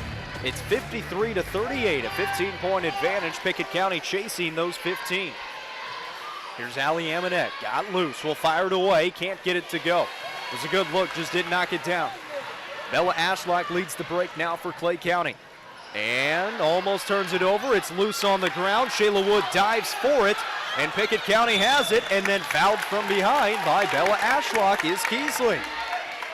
So Bella Ashlock going to pick up her second foul. That's going to be the 6th team foul. So you get one more foul, you feel a little bit better, but you have to hit a lot of shots here with 5 minutes and 14 seconds on the clock. Yeah, just not a whole lot of time left. 15-point deficit's going to be pretty hard to overcome. Got to get going right here pretty quick. Emmy Lowe to the basket. Right hand, no good. Reeder trying to get the rebound. They're going to say she gets fouled by Clay County. Liza Jenkins is going to be her second. That will send Callie Reeder to the line for 1 and bonus. So it puts Clay County over the limit. Pickett County now with 5 team fouls. That is the 7th on play. And Coach Smith, even after getting a foul call, still trying to plead his case with the referee. Front end, good. I think he's wanting to know why this guy had to come way over and get the foul in front of somebody else. He's wondering why the other guy didn't put air in the whistle. Callie Reeder has only got 2 points in this ball game. She has been held scoreless from the field, but has 3 free throws, is 3 of 4 now. 53-40. Just got to keep chipping away and playing tough-nosed defense. 5 minutes remaining.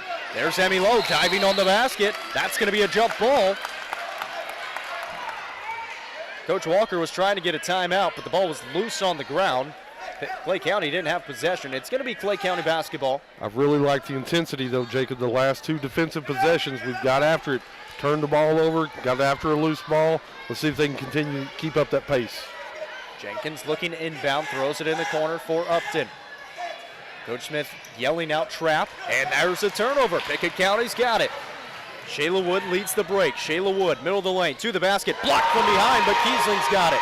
Kiesling tries to throw it over to Amonette, gets it to her. Emmy Lowe's got it on the top of the key now for the Bobcats. Lowe crosses over, drives in, pulls up, 10-foot floater, good.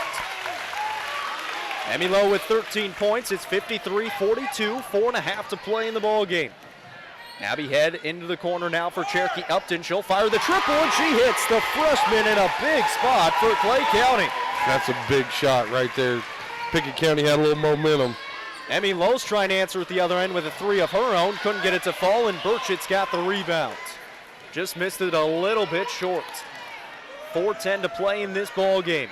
Abby Head with the basketball for Clay County, and there's going to be a foul on Emmy Lowe, and that is her 5th. She's been trying to do it all season long, that little wraparound poke from behind, and gets tagged with a foul a lot of the time. And Coach Smith knows it. That's her 5th foul.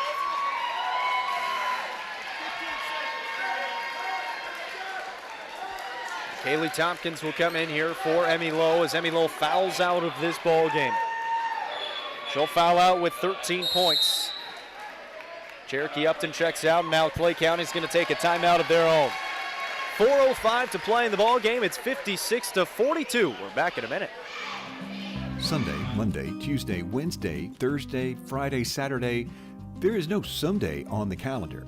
If there's something you want to do, then now is the best time to get started. Pick a date, go to work, and make your dreams come true. If you need money to finance your plans, come talk with People's Bank. We're friendly hometown lenders who really want to say yes to your loan request. People's Bank and Trust Company of Pickett County, investing in the future one customer at a time. Equal housing lender, member FDIC. When your day-to-day work causes pain, when your daily exercise stops you cold, when picking up the groceries or your grandchild makes you ache, call Milestone. Milestone Physical Therapy improves lives. Milestone builds futures by finding the source of your pain. It's not about covering up the aches, it's about getting rid of them. Call 864-8090 for an appointment. 864-8090. Orthopedic care that improves your life. With over 20 years experience, see Laura Reagan at Milestone Physical Therapy.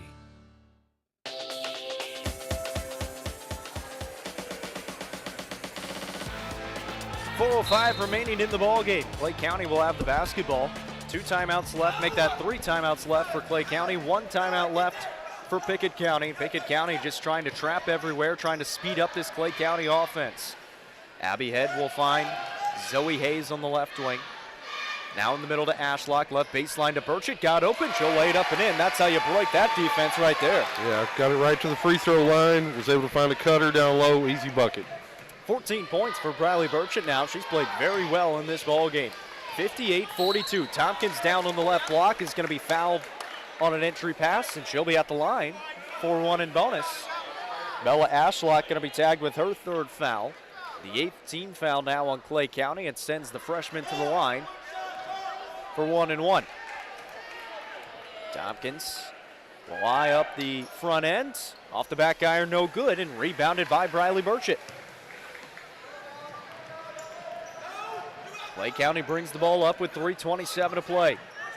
Into the middle, over to Burchett, left baseline again. She jumped up, that should be a travel, and it is. She jumped up, tried to pass off, had 2 defenders in front of her, and landed on those same 2 feet, so it's a travel, and we'll go the other way. So 3:20 to play. It's a 16-point advantage for Clay County. They've done a really nice job in this second half to build that lead. Pickett County put on a little bit of a charge here in the 4th. Got it as close to 11. That's as close as they've had it, though. Shayla Wood looking down low for Callie Reeder on the right baseline. She got tripped up, and she travels with it. And we'll go the other way. 3:02 to play in the 4th quarter. 58-42 is the score. Now some full court pressure being shown from Pickett County. The inbound to Burchett. Burchett looks ahead across court to now Zoe Hayes. Hayes will pass off to Burchett. Clay County just moving the ball around, and when they get an open look, they'll take it. In the middle of the court they go. Over to Hayes. Make that head. A 3 ball is good, and there's a new career high for Abby Head. Abby Head is a basketball player, Jacob. Really, really nice game tonight. 28 points for the junior. Down low is Wood, and she'll be fouled on the way up. She'll be at the line for 2. That foul's going to be called on Briley Burchett, her 3rd. Abby Head has played phenomenal basketball in this one. And Casey, she only had 2 points after the 1st quarter. She's got 28 of them now. Yeah, she has stepped up and led this basketball team tonight. Had a bunch of big buckets both in the 2nd and the 3rd quarter. Just a lot of really nice knockdown shots. She's been all over the court tonight. Certainly, I don't. You said it's a career high, Jacob? Yeah, she's played an outstanding game tonight for sure. Shayla Wood misses on the 1st attempt, knocks down the 2nd. Coach Smith brings in 3 subs. Cambry Connor, Macy Threet, and Kylie Aaron. Leaves on Kaylee Tompkins and Shayla Wood. 2:26 to play in the ball game. It's 61-43. An Aaron pass sails out of bounds into the Pickett County cheerleaders, and we'll go the other way with it. Bobcats will have the basketball. Again, coming up after this one will be the number 2 Clay County Bulldogs taking on the number 3 Pickett County Bobcats. Here's Threet down low for Pickett County. Lost the handle on it. Abby Head's got it. She'll lead the break. She'll take it to the basket. Get bumped. They didn't call it. She threw up the shot and went out of bounds. It'll stay with Clay County underneath the basket. That's the other thing for Abby Head as well. She has played phenomenal on the defensive side of the ball. Yeah, she's played lockdown defense. She's led to her basketball team tonight. Both ends of the court. She stepped up and led them when they needed her. Outstanding game tonight for Abby Head. They take the starters off for Clay County. This is Madison Hayes down low. Gets blocked by Macy Threet. So the reserves on the court for both sides with 2 minutes remaining in the ball game. It's 61-43. Tompkins firing on a triple from the left wing. She hits it.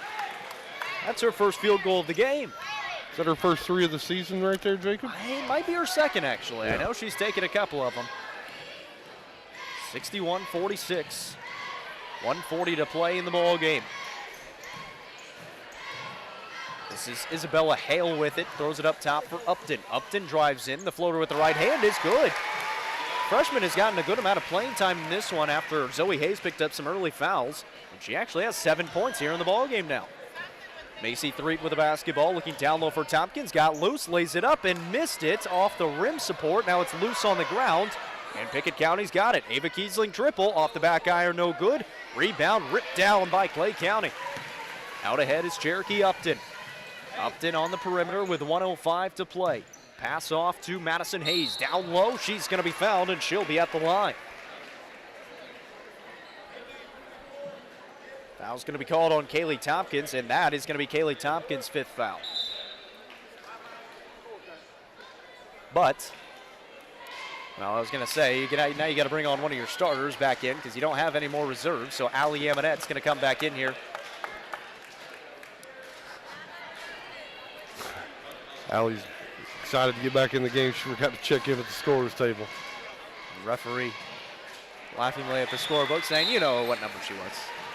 So she checks in. First free throw good for Madison Hayes. That's her first point of the ball game. 2 more subs will come in here for Clay County. One of them, Kendall Matthews, a sophomore, as well as Jada Banks, a freshman. Second free throw, no good off the back iron from Hayes. Cambry Connors got the rebound. Under 1 minute to play. Here's Kiesling, triple on the way. Off the mark, no good. Rebound out of bounds is going to stay with Pickett County. 53 seconds to play in the ball game. Pickett County will have it on the right baseline. Aaron looking to inbound, will find Macy Threet. Threet driving in, spinning around to the basket, runs into 2 defenders. The ball's loose on the ground. Macy Threet diving for it. Actually hits the foot of Coach Smith on the sideline. It's going to be out of bounds, and they're going to say it's Pickett County basketball. Nice right there. Really nice hustle play by Macy Threet. Coach Smith still working the official telling him to shut up right in front of us. Yeah. That's new. Kylie Aaron on the top of the key is going to be bumped, and a foul is going to be called on Clay County. Lacey Wicks is going to be tagged with the foul, and Kylie Aaron's going to be at the line with 33 seconds to play.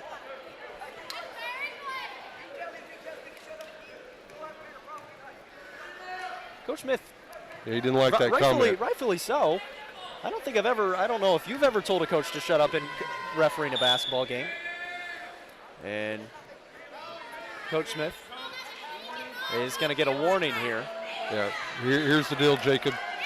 Coaches want the officials to be professional. It should be a professional working relationship. Telling people to shut up, that's not very professional. And we heard it right here. You could hear it over the mic. Yeah. First free throw is no good. Goes out of bounds. And Pickett County's going to take it out. 32 seconds to play in the ball game. It's 64-46.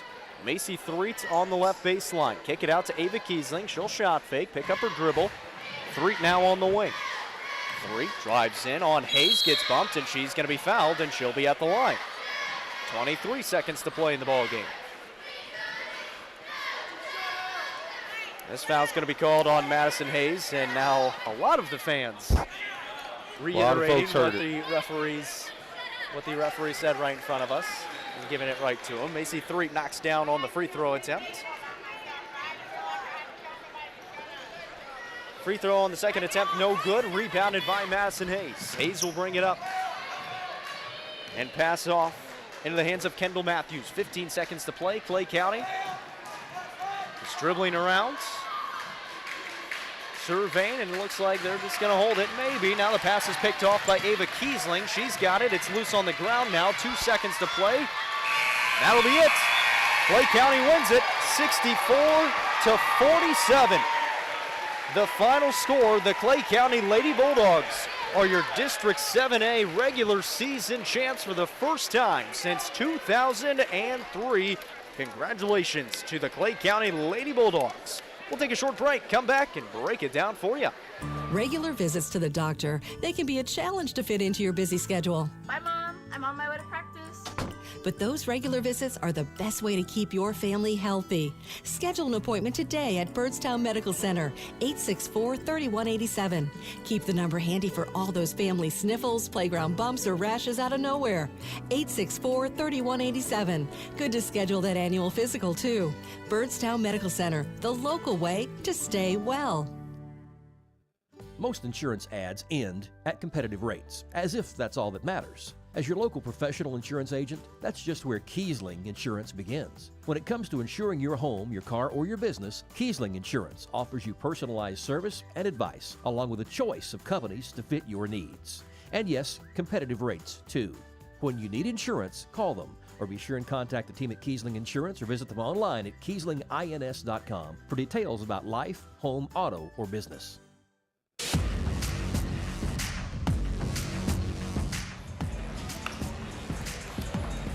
Welcome back to Salina as we get geared up for the boys' side of things. Before we get there, though, let's break down that girls' game. Final score, 64-47. The final score not really indicative of how that game went. It was very close pretty much through the third quarter, and then Clay County started to put the beat down on in the fourth. This Pickett County team had an early lead of 17-8. Clay County, though, hit some shots to start the second and never looked back. Yeah, second half, Clay County just dominated it in most every category. Jacob, they outscored them 35-21 in the second half. Played really great defense. Abby Head, phenomenal night all over the court. Really a floor general for this team. Just really, really nice game tonight. Really impressed by her level of play. Clay County, really good basketball team. They're going to be the #1 seed in the tournament. They absolutely earned it tonight. Pickett County came out hot, just couldn't sustain that energy. I thought they played well, and as you mentioned, I thought the final score wasn't as close as the actual game was. Clay County's a better team tonight, so hats off to them, no doubt. Pickett County still going to get a bye into the semifinals in the district tournament. They will be the 2 seed. As you mentioned it, Clay County, the district champs in the regular season. They're the 1 seed. Their first regular season district title since 2003. You got to believe this Clay County team, they're going to enjoy it. Let's break down the stats a little bit. Final score 64-47. Abby Head had 28 points in this one, led the way. A new career high for the junior. Briley Burchett had 14 for the Bulldogs. 7 points for Cherokee Upton, 6 for Hallie Buford, 5 for Bella Ashlock, 3 for Eliza Jenkins, and 1 for Madison Hayes. On the other side, for the Pickett County Lady Bobcats, they were led by Emmy Lowe with 13 points, who fouled out of the ball game. 12 points for Ella Kiesling, 9 for Allie Amonette, 6 for Shayla Wood, 3 for Callie Reeder, 3 for Kaylee Tompkins, and 1 for Ava Kiesling. Final score in this one, 64-47. Let's switch gears because we got another big game coming up. This one also for the district title. It'll be an outright district title if Clay County wins. It'll be a shared district title if Pickett County wins. And, well, most people know how the first game went. 64-23. It was an absolute thrashing for the Bulldogs in Byrdstown. Yeah, absolutely. Clay County dominated every facet of the game. Last game out, Jacob. I'm sure Coach Amonette's got his team coached up. We've got a big crowd here tonight. Should be a lot of fun, no doubt. Let's break this one down a little bit. The #3 Pickett County Bobcats, 18-5 on the season, second in district play at 6-1. Clay County, #2 in the state, 13-5, 7-0 in district play. Mentioned it, big win for Clay County the first time out. They were unable to handle Grant Strong. For Clay County, the beat continues for the reigning state champions. Yeah, let's talk about tonight's keys for the game for Clay County. Jacob, I think they want to try to make an early run if they can. Try to get Pickett County into that here we go again mentality. So I think they want to try to jump out on them, use their assertive aggressiveness tonight, really take the lead early if they can. I think they've got to defend tonight. I thought they did a fantastic job of that last time. They held Pickett County to 40 points below their average. So, continue not to give up easy shots, make Pickett County work for each and every shot. And then I also think they've got to get Strong going early and often. He dominated the last game, both ends of the court.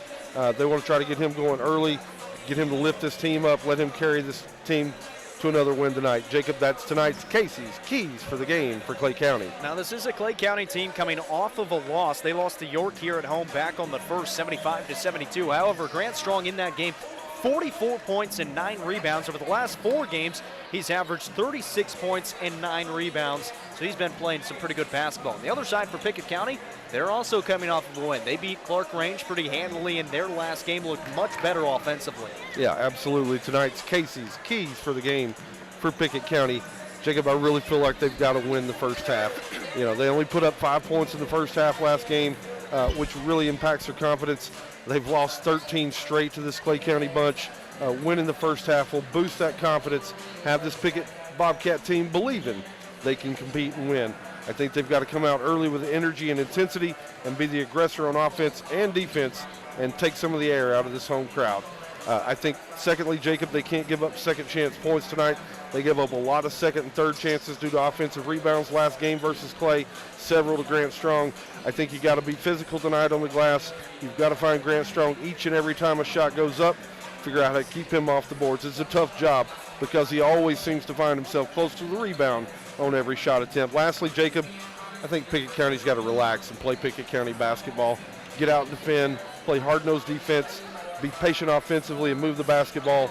Hey, they've got a veteran team. They all need to step up tonight, make a few plays. Jacob, that's tonight's Casey's keys for the game. Going to be a fun one. The district title on the ropes. Clay County has won the regular season district title outright 3 years in a row, going for their 4th year in a row. For Pickett County, they have not won a regular season title since the 2007-2008 season. They went 9-1 in district play. That's all coming up next. We're going to take a short break, and Tom Duggan will take us around UC Sports Nation. 117 years of serving the Upper Cumberland. Not many businesses can say that. Union Bank can, and yet Union Bank keeps changing to meet the needs of today. Mobile banking, text banking, you pay bills, Union Bank makes your life easier. And when you want to dream a new home, a new business, new car, local people sit down with you to make it happen. Union Bank, Highway 111 Birdstown, also Jamestown and Clark Range. Years of service, modern tools to be your bank. Union Bank, member FDIC, equal housing lender. Since 2007, Dale Hollow Exxon has been serving this community. That's a lot of buzzer beaters and great wins. Jason Meadows and the team at Dale Hollow Exxon love the Bobcats and are proud to support the team. On your way to the next game, swing in for a fill-up. Sandwiches, fresh baked goods, and delicious pizza for every Bobcat fan on your team. And of course, Synergy Supreme Gas from Exxon to keep your car running with the speed of the Bobcats. Dale Hollow Exxon. Refuel after every game at Dale Hollow Exxon. Rolling toward tip-off. Pickett County basketball. The People's Bank countdown to tip-off. York Institute prepares for a rematch with Jackson County. This is around UC Sports Nation. The York Institute Dragons host Jackson County tonight in a district matchup of two teams ranked in the state's top 10. While York won the previous meeting last month, Coach Rodney Pyle knows how dangerous the Blue Devils are. We were very fortunate when we went to Gainesboro and got the win down there. Jackson County's got a very good post game, and they hit the boards really well, and they score inside very well. And then they've got a couple of really nice three-point shooters, so they've got a really good team. Cumberland County hosts Upperman in a big District 7-3A clash. The Jets won the first meeting of the season, but Coach Taylor Denny expects a different Upperman team in the rematch. They're going to defend well, they're going to execute on offense, and they're going to be really, really physical. We've got to be ready to match that intensity and that level of physicality. You know, and they were missing a couple of kids when we played them up there. The Rex Davis, the point guard, they were missing one of their big kids as well. So they're going to come down here with a lot of confidence. Having won 2 games in a row, Warren County welcomes Coffee County for a district game tonight. The Pioneers have faced a great deal of injury and adversity this season, but Coach Chris Sullins hopes to get one of his top shooters back tonight. Well, I think, we're going to get one of our seniors back, Chance Hunter, who really can shoot the basketball for us. He's been out almost 3 months with a torn labrum. Trying to get him as healthy as he can to get him ready for senior night and then the district region tournament. I'm Tom Duggan. We'll keep you updated on scores throughout the evening from UCSportsNation.com. When your day-to-day work causes pain, when your daily exercise stops you cold, when picking up the groceries or your grandchild makes you ache, call Milestone. Milestone Physical Therapy improves lives. Milestone builds futures by finding the source of your pain. It's not about covering up the aches, it's about getting rid of them. Call 864-8090 for an appointment. 864-8090. Orthopedic care that improves your life. With over 20 years' experience, see Laura Reagan at Milestone Physical Therapy. The ongoing challenges of COVID-19 have drawn much-deserved attention to the safety and convenience of People's Bank's online banking services. With People's Bank's mobile banking app with the remote deposit feature, you always have instant and easy access to our most current account information. Wherever you happen to be, People's Bank's mobile banking will go with you. People's Bank and Trust Company of Pickett County, investing in the future one customer at a time. Equal housing lender, member FDIC.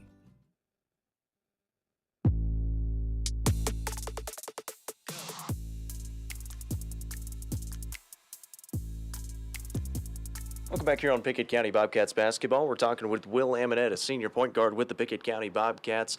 Will, first question, you got any pregame rituals or superstitions that you do before games? No, not really. I just have the same stretching routine before every game that I do.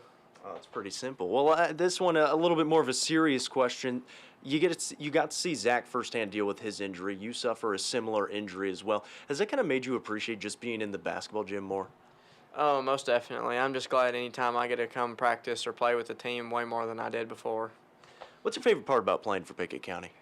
Honestly, probably that we're just such like a close-knit group and we're like a brotherhood, and it's like awesome to be that way. Lastly, Will, what's something that you're trying to improve on as the regular season comes to a close within the next couple of weeks? Really just trying to improve on the little thing as a team and as myself, and making sure that I stay low and doing all the right things that Coach tells us to do. That's senior point guard with the Pickett County Bobcats, Will Amonette. We'll be back in a moment. Tip-off is coming. Bobcats basketball, the People's Bank countdown to tip-off. Welcome back here on the People's Bank Countdown to Tip-Off. We're talking with head coach Joseph Amonette of the Pickett County Bobcats. Coach, 18-5, 6-1 in district play now. You beat Clark Range 62-23, and it looked like the offense was much sharper from our vantage point. What did you think in that game? I think we got better. We started off kind of slow like we had the past couple of games, but I thought we worked through it. I thought we got better. I thought we played hard, and I thought defensively, especially the third quarter, we did an excellent job, which, great defense usually leads to better offense. It was 24-3 in that third quarter. Was there some sort of challenge at halftime that you just wanted to see your team sit down and play defense? We did. Clark Range is a young team. They turned the ball over, and we could have got out and pressured them some, but I just wanted us to sit down and guard and just to prepare for some upcoming games. And we really sat down and guarded in that third quarter and made it hard for them to get shots off, and then we blocked out real well. And just extremely pleased. It was as good a quarter basketball we played in a long time. The starters get some rest. You get some young guys in. Now you get 2 days of practice leading up to this one. Do you feel that guys are going to be ready to go this time against Clay County? Oh, I think absolutely. Yeah, they know what's on the line. It's a regular season conference championship for us, the first one I think since 2008 that we've had an opportunity to be part of if we can win. And they know the importance of it, and they'll be ready to go. Obviously, it wasn't your guys' best game the first time you played Clay County. What have you been stressing in practice over the last couple of days? I just think defense. At the end of the day, you don't know if the ball's going to go through the hoop, and every time you shoot it. But what you can do is give great effort and great mental focus defensively. I think it's going to be a really, really hard-fought, long game, and we just need to sit down and guard in a manner like we've not all season. Defensively, against Grant Strong last time, he had 32 and 13, and he's going to do that in most games. He's done it against most teams. But for you guys, do you change anything defensively specifically on him, or do you kind of try to limit him and then shut down the other four guys? I just think we do what we do. I think we just guard. I think we get in the positions that we've been taught to get in, and I think we just keep them from getting second chance points. And then I think we're going to make more shots. They'll put us in a position to not be playing as much defense as we were last time, and I just think we'll have a better showing. Is there any extra message to the team? Obviously, you'd think they'd be hyped up enough for this one. You mentioned it already. The first time since 2008, a chance for a district title. But is there an extra message to the team saying, this one means quite a bit? I don't think so. These kids know. They've been playing the game a long time. They know the importance of the game. No one wants to win more than they do. So I don't think I have to express that any more than they already know. That's fair enough. That's head coach Joseph Amonette with the Pickett County Bobcats. We'll be back in a moment on the People's Bank Countdown to Tip-Off. Most insurance ads end at competitive rates, as if that's all that matters. As your local professional insurance agent, that's just where Kiesling Insurance begins. When it comes to insuring your home, your car, or your business, Kiesling Insurance offers you personalized service and advice, along with a choice of companies to fit your needs. And yes, competitive rates, too. When you need insurance, call them, or be sure and contact the team at Kiesling Insurance or visit them online at KieslingINS.com for details about life, home, auto, or business. As Pickett County soars higher this year, so does Amonette Eagle Auction. When you need your property sold, there's not a better team to call. Amonette Eagle Auction has the knowledge, skills, and tools to get the most money for you and your family. Check out eagleauctions.com to find out more or to see information on upcoming auctions. You might find just what you're looking for. Thanks, Amonette Eagle Auctions. When you need to get it sold, call Amonette Eagle Auction. We soar higher.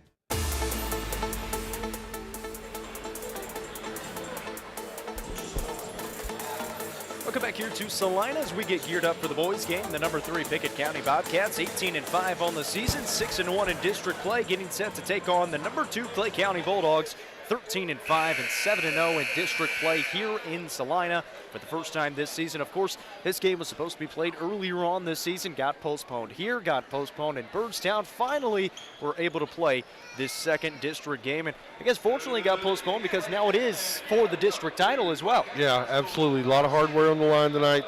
A lot of kids playing for pride. Jacob playing for a championship tonight here in front of a huge crowd. It's going to be a lot of fun.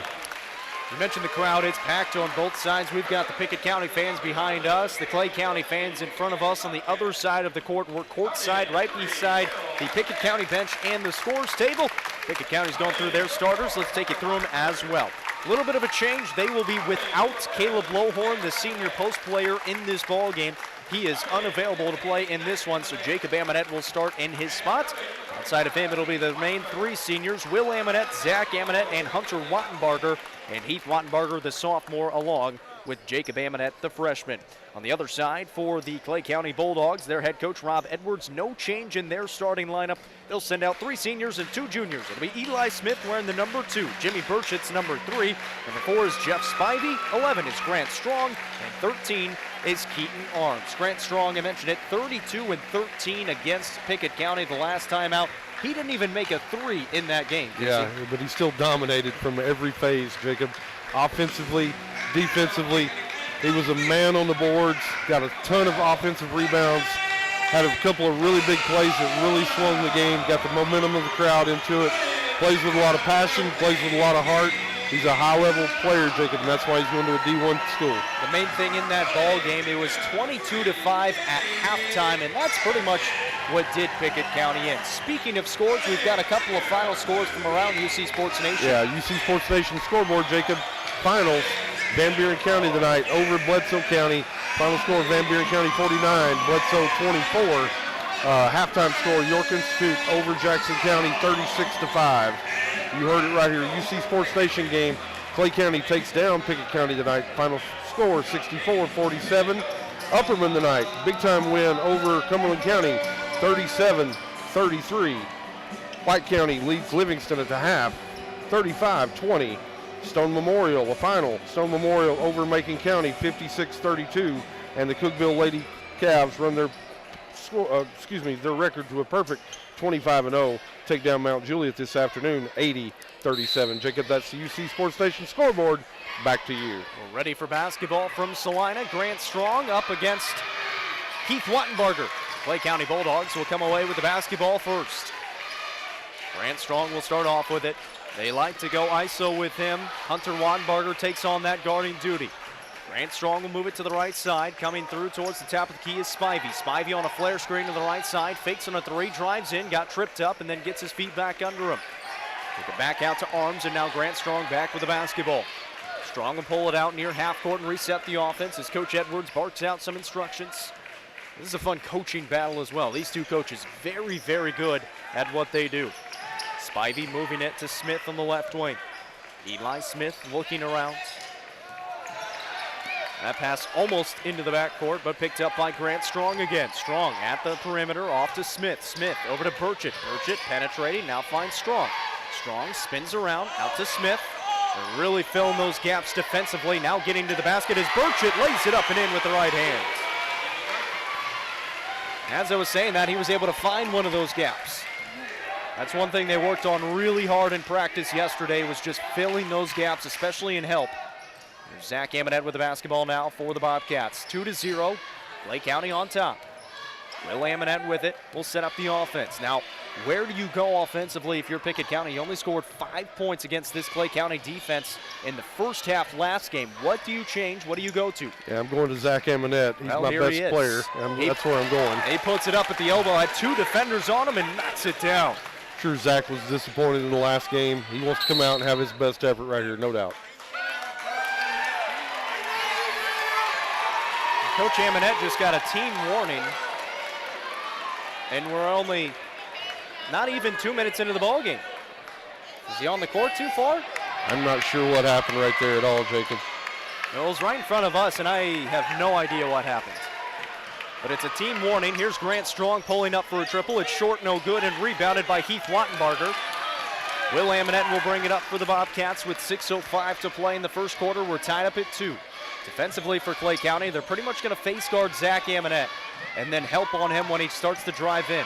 Eli Smith has that defensive battle on Amonette, driving in on him, and there's a foul on Eli Smith. A lot of body contact right there. They're going to call him. They're going to body, as you mentioned, they're going to body Zach up all night. They're going to be real physical with him. I love the fact that he's driving it right at him, right to the basketball goal. Really like that effort right there. Coach Amonette explained it as essentially they're going, not really a box and one, it's more of a triangle off of Zach, and then they're able to help off of that. They put that triangle kind of in the middle of the lane. They don't want Zach to get any head of steam going to the basket. Here is Zach. He got bumped. They didn't call it. Fires it away, and no call. Clay County will have it. This is Burchett out in front. Off the glass, no good. Rebounded by Heath Weinberger, and we'll be going the other way. A foul on Clay County. Going to be called on Keaton Arms. That'll be his first. Second team foul. Coach Amonette trying to get an explanation, just asking if Zach got bumped on that jump shot here on the right side. Again, these are the same referees as the first game. Take that for what you will. 5:30 to play in the first quarter. Will Amonette with the basketball for the Bobcats. Hands it off to Zach on the left wing. That ball's out of bounds, and it'll stay with Pickett County on the far sideline. Eli Smith is just in the shorts of Zach Amonette right now. He is all up in his grill right here. It's going to be an interesting matchup all night long. Let's keep our eyes on it. This is an interesting one, too. Grant Strong guarding Jacob Amonette. Hand off to Will on the top of the key. 5:19 to play in the first. We're tied up at 2. Will Amonette will move it to Zach on the right side. Zach steps back. We've got a whistle off the ball, and a foul is called on Clay County. I think Jeff Spivey got tagged with it. He might have been trying to fight through a screen, and he does get tagged with a foul. Jeff Spivey, his first, and we've already got Clay County's third team foul here in the first quarter with 5:13 to play. Coach Edwards don't like that one either. Nobody's happy here tonight Here's so far. Zach Amonette in the middle of the lane, putting up a shot off the window, couldn't get it to go, and man, they're letting a play on Zach right now. Burchett will bring it up for Clay County. Hand off to Grant Strong on a curl screen. Spin around at the elbow. Puts it up off the window, no good. Rebound out of bounds. Should be going the other way. Did they just call a foul on Zach Amonette? They sure did. They just called a foul on Zach Amonette, said they rooted out either Grant Strong or Keaton Arms. How about that? Well, here we go again. Zach Amonette gets tagged with a foul for just being in the wrong spot. He had 2 defenders jump on top of him. Clay County will inbound. Keaton Arms will have it in the right corner. Give it back to Grant Strong on the wing. Strong being guarded by Heath Wattenbarger. This isn't exactly the mismatch you want. Grant Strong jumps up, kicks it out on the wing. Gets it back on the left wing now. Grant Strong being guarded by Heath Wattenbarger. Goes in the middle of the lane. Floater is good. He is a player. His first 2 of the game. Tough shot right there. He's in traffic. Gets it up high over everybody, gets it to go down. Really tough shot. Here's Hunter Wattenbarger with the basketball for the first time. Finds Will Amonette on the top of the key, trying to drive on Eli Smith. He gets cut off. Now we'll hand it off to Jacob Amonette. Goes past Smith, bounces off to Heath Wattenbarger, lays it up and in for 2. Heath Wattenbarger with 2 points, ties the ball game up at 4 with 4:15 to play in the first. You mentioned it in the pregame. Pickett County needs to win this first quarter. Absolutely. They need a little bit of confidence right here. Tied up 4-4. Got to bear down right here. See if they can get a stop. This Pickett County team has not beaten Clay County. There's a block. Oh, my gosh. Heath Wattenbarger blocks Keaton Arms from behind. There's a lot of basketball, and they called a foul on Heath Wattenbarger. So that's the second team foul on the Bobcats. At the line is going to be Keaton Arms, but as I was saying, this Pickett County team has fallen 13 games in a row to Clay County. Just haven't been able to get over the hump for quite some time. Keaton Arms at the line knocks down the first free throw. And again, those 13 games have all come within the last 3 years. Yeah. Last time that Pickett County won was in February of 2018. So it's 5-4. Second free throw, no good for Keaton Arms. Nice backdoor cut by Zach Amonette. Blocked out of bounds by Burchett. That sure looked pretty similar to the block that Heath Wattenbarger had, but they let it go. Yeah, really similar play. Not sure what we're going to get tonight with this crew, Jacob. Will Amonette will take it out for the Bobcats underneath the basket. Inbound to Heath. Will gets it back. Off to Zach. Left wing triple on the way. Goes down. Zach gets one to go. He's got 5. It's 7-5. Bobcats lead by 2. He's shaking his head up and down, too, Jacob. He's got a little confidence right here. Down low is Smith. Arms will kick it out to Spivey. He'll take the 3, and he hits. Spivey from the left side. This will be fun if they keep going back and forth like this. Yeah. As long as the ball's going in, it's going to be a fun game. 8-7, Bulldogs lead by 1. Wattenbarger on the left wing. Looking in the corner now for Jacob Amonette.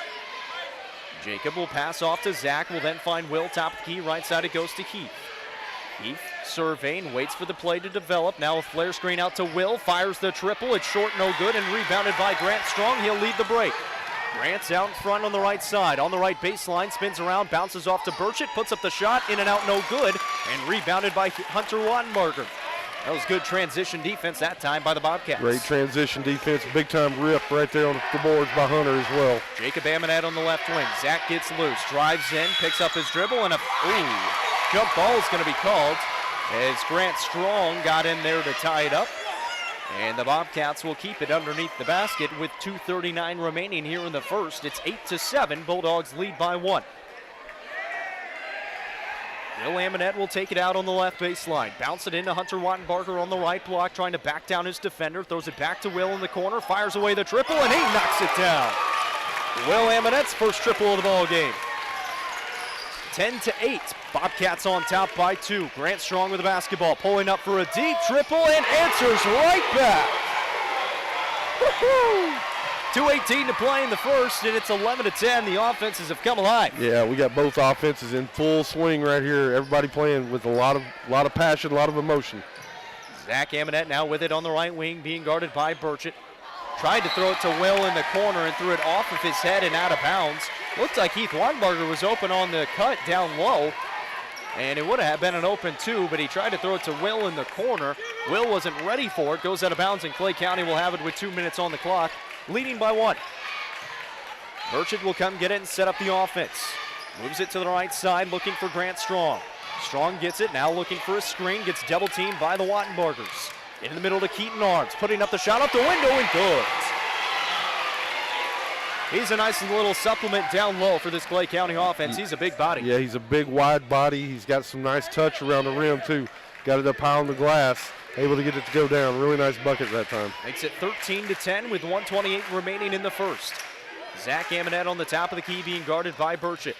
Burchett on Zach. Zach gets him in the air, passes off to Jacob Amonette. He drives in, tried to pass it out. That pass stolen away and then fouled in the process by Jacob Amonette.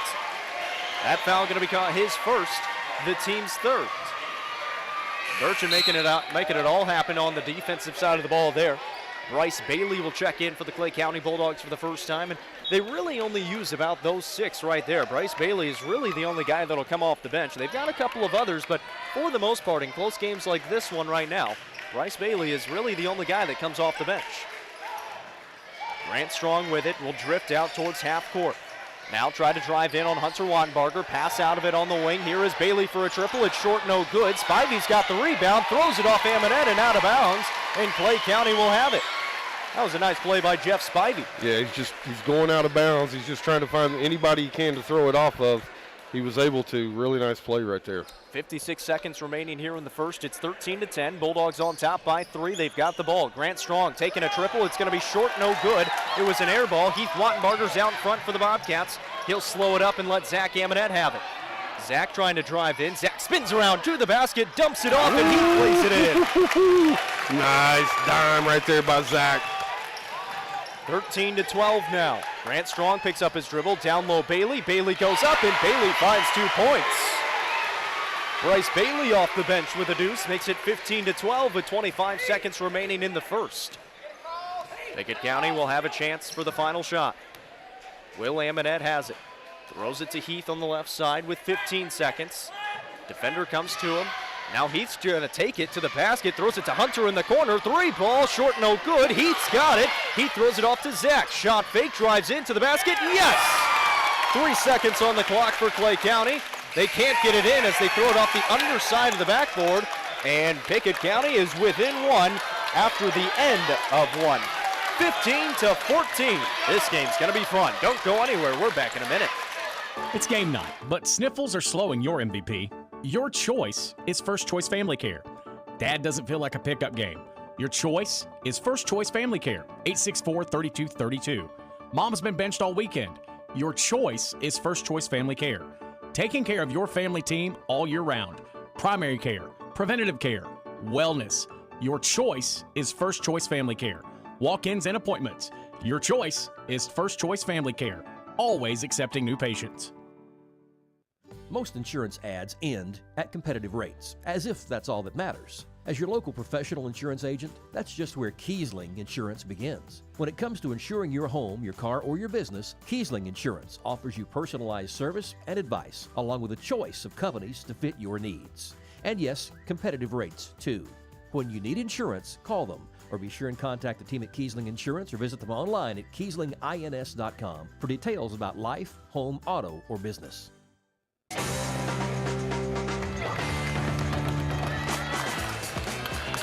Well, the whistle started blowing early, then they decided to let him play, and it turned into a pretty nice quarter, 15-14 at the end of one. Yeah, I hope the officials just kind of stay out of the way. I think this is going to be an up-and-down game, Jacob.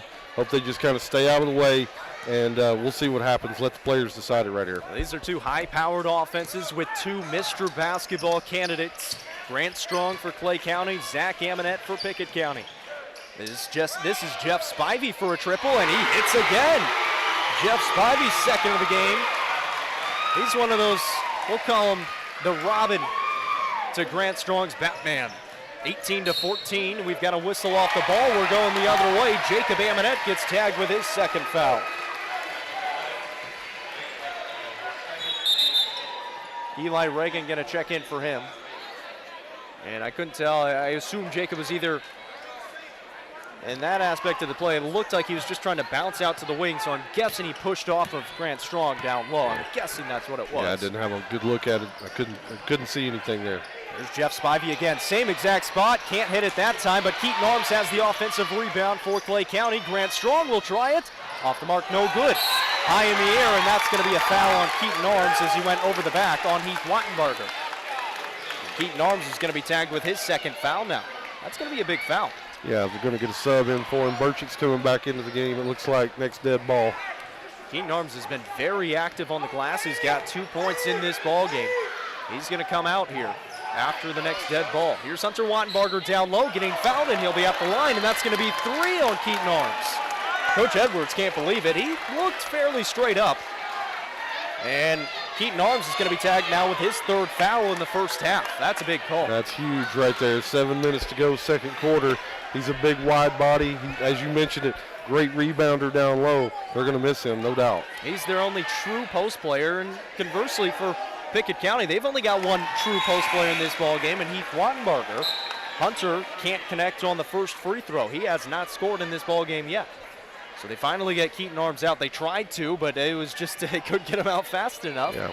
And he picked up his third foul. Coach Edwards sent him to the table. They had already got the ball in play, so tough break right there for Clay County. Second free throw good for Hunter Wattenberger. Makes it 18-15, a minute into the second quarter. Bulldogs with a 3-point lead. They've got the ball. This is Grant Strong pulling up from 14 feet and hitting. Can't let him get that deep, Jacob. He's going to nail that every time. Free throw line, sub free throw line down below that. He's going to be automatic. You can't get him you cannot let him get down that deep. It's exactly what Coach Amonette was upset about.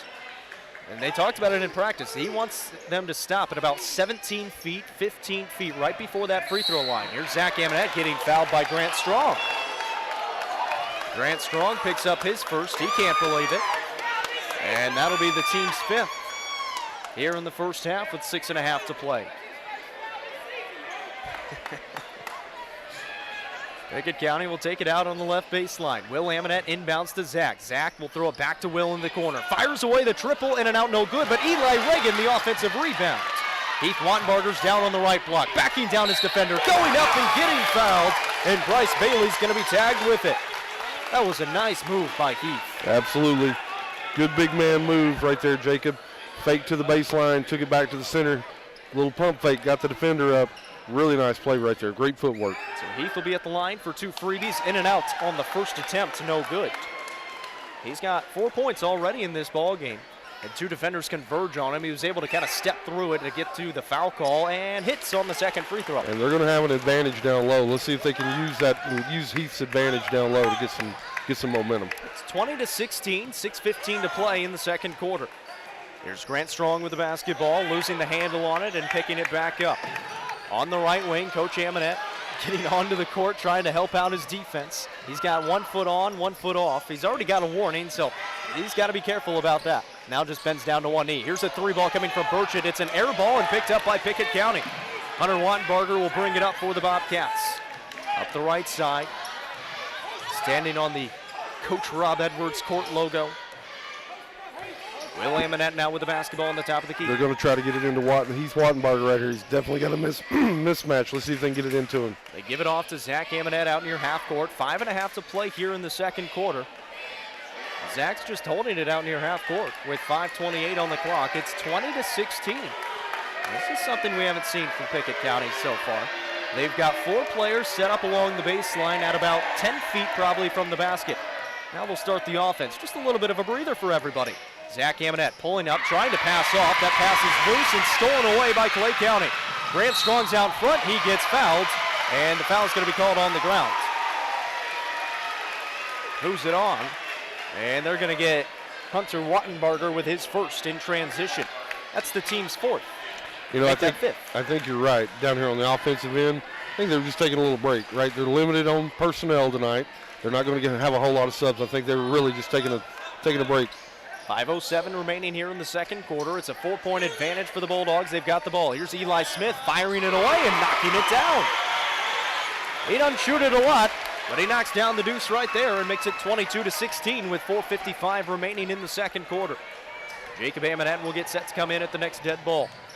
Will Amonette with the basketball now for the Bobcats. 4:45 remaining in the first half. Hunter Wattenbarger driving on Spivey, spinning in the lane, trying to back him down, puts up a shot fake, now passes over to Will. 3 ball from the right side, short, no good, and rebounded by Grant Strong. Strong will bring it up the court for Clay County. He'll pull up in a deep transition 3, off the mark, no good, and rebounded by Eli Reagan. Will Amonette will bring it up for the Bobcats with 4:20 on the clock. They could use some points on this possession. We got 2 points here in the quarter, Jacob. 4 minutes to go. We got a whistle off the ball. Coach Amonette very animated here on the sideline. Obviously weren't running the offense correctly. That foul's going to be called on Bryce Bailey. That'll be his second foul off the ball, and it's going to be 1 in bonus free throws coming here for Heath Wattenbarger, as Jacob Amonette will check in for Eli Reagan.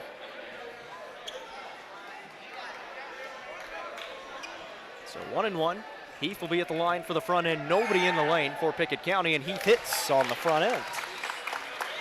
They have not scored a field goal here in this second quarter, just 3 free throws. They're 3 of 4. As Nate Adams will check in now for Bryce Bailey. That was the second sub that they like to use, and he's just a freshman. And second free throw, no good from Heath. He goes 1 of 2. He's now 2 of 4 from the stripe in the quarter. 5-point advantage for Clay County, 22-17 with 4:05 remaining in the second quarter. Grant Strong with it, gets a screen from Spivey, will move it to the left wing, crossover, go behind the back, pass in the corner now to Adams, fires away the triple, can't get it to go. Rebound tip to Adams on the left block, and he got it to go. What a tip by Eli Smith. Great tip rebound and a good pass in the process. Wasn't going to be able to bring it down. He saw Adams streaking to the basket and tipped it right to him. Yeah, just great basketball play. High basketball IQ on that play. Zach Amonette hanging in the lane and hitting with the right hands.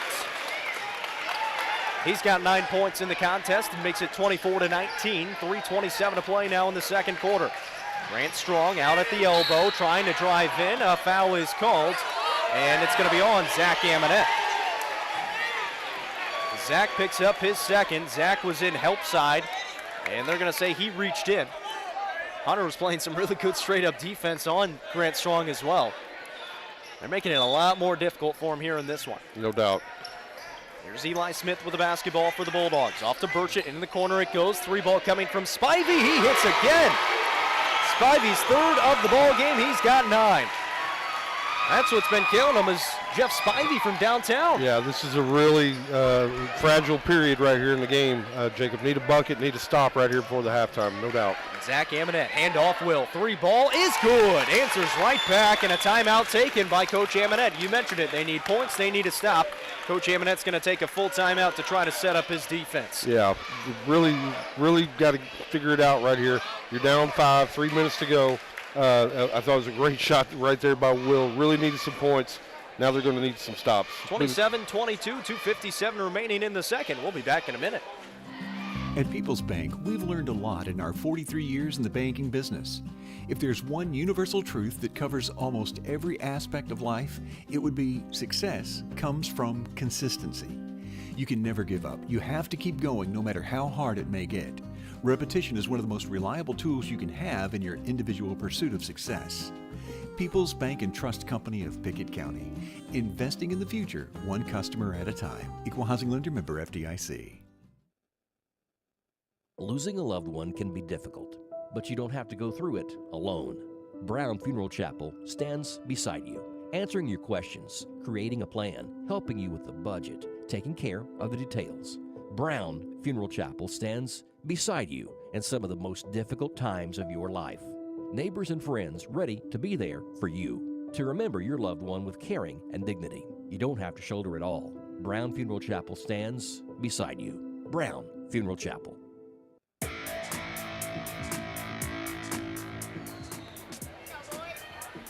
Out of the timeout taken by Pickett County. Clay County will have the basketball, leading by 5, 27-22. This is Grant Strong with it. 2:45 remaining here in the second quarter. They're going to go ISO with Grant Strong. Strong out near the 10-foot volleyball line. Pickett County playing very high. Grant Strong drives in, kicks in the corner for Spivey. Off the mark that time and rebounded by Heath Wattenbarger. That one would have hurt. Really good stop right there. Let's see if Pickett County can put some more points on the board right here. Here's Zach Amonette with it. Zach driving, Zach spinning. Zach in the middle of the lane, tried to pass off, and falling to the ground was Eli Smith. Somehow poked it away. At the other end, Burchett lays it up and in. Smith had fallen on his, had got tripped up, and somehow got the deflection. 29-22 after the good Burchett bucket. 2 minutes remaining here in the second. Another big possession for the Bobcats. Zach Amonette, top of the key, driving. Passing will find Will on the right wing. Will now crosses over, looks to Jacob Amonette on the right side. Jacob's going to penetrate, look for Heath Wattenbarger. Now can Heath go to work on Grant Strong. Gets him up in the air, but missed it with the left hand. Had an open lane, just couldn't knock it down. Now Grant Strong with it for Clay County. Crosses over, drives in. That's a travel, they didn't call it. I mean, it was blatant. Nate Adams missed on a three, and Pickett County had the rebound. Yeah, it's unfortunate it wasn't called, Jacob. Well, Pickett County will have it with 1:22 remaining here in the second quarter. Jacob Amonette will start the offense. Top of the key, he'll drive it to the right side. Pass off to Heath on the right baseline. Hesitates, now passes it back out to Jacob. Jacob drives on Nate Adams off the window and good. Really nice play. First 2 points of the ball game for Jacob Amonette, freshman on freshman. 1 minute remaining in the second quarter. It's 29-24. They've got it within 5. They have not been within that yet in this second quarter since the very beginning when it was 15-14. 48 seconds remaining. Clay County might take this final shot unless Pickett County sends the defense out at Burchett, who's just dribbling out at half court. My bet is they're going to go ISO with Grant right here with about 10 seconds to go. They're going to get in the ball, let everybody else clear out, see if he can drive down into the lane, either get fouled or get a good shot up. 25 seconds and counting. Jimmy Burchett's just standing on the CC logo at half court. Now we'll pass it off to Grant Strong. We'll say this, Jacob, they've held him to 7 points here in the first half. That's pretty darn good. 12 seconds now. Grant Strong's got the basketball in his hands.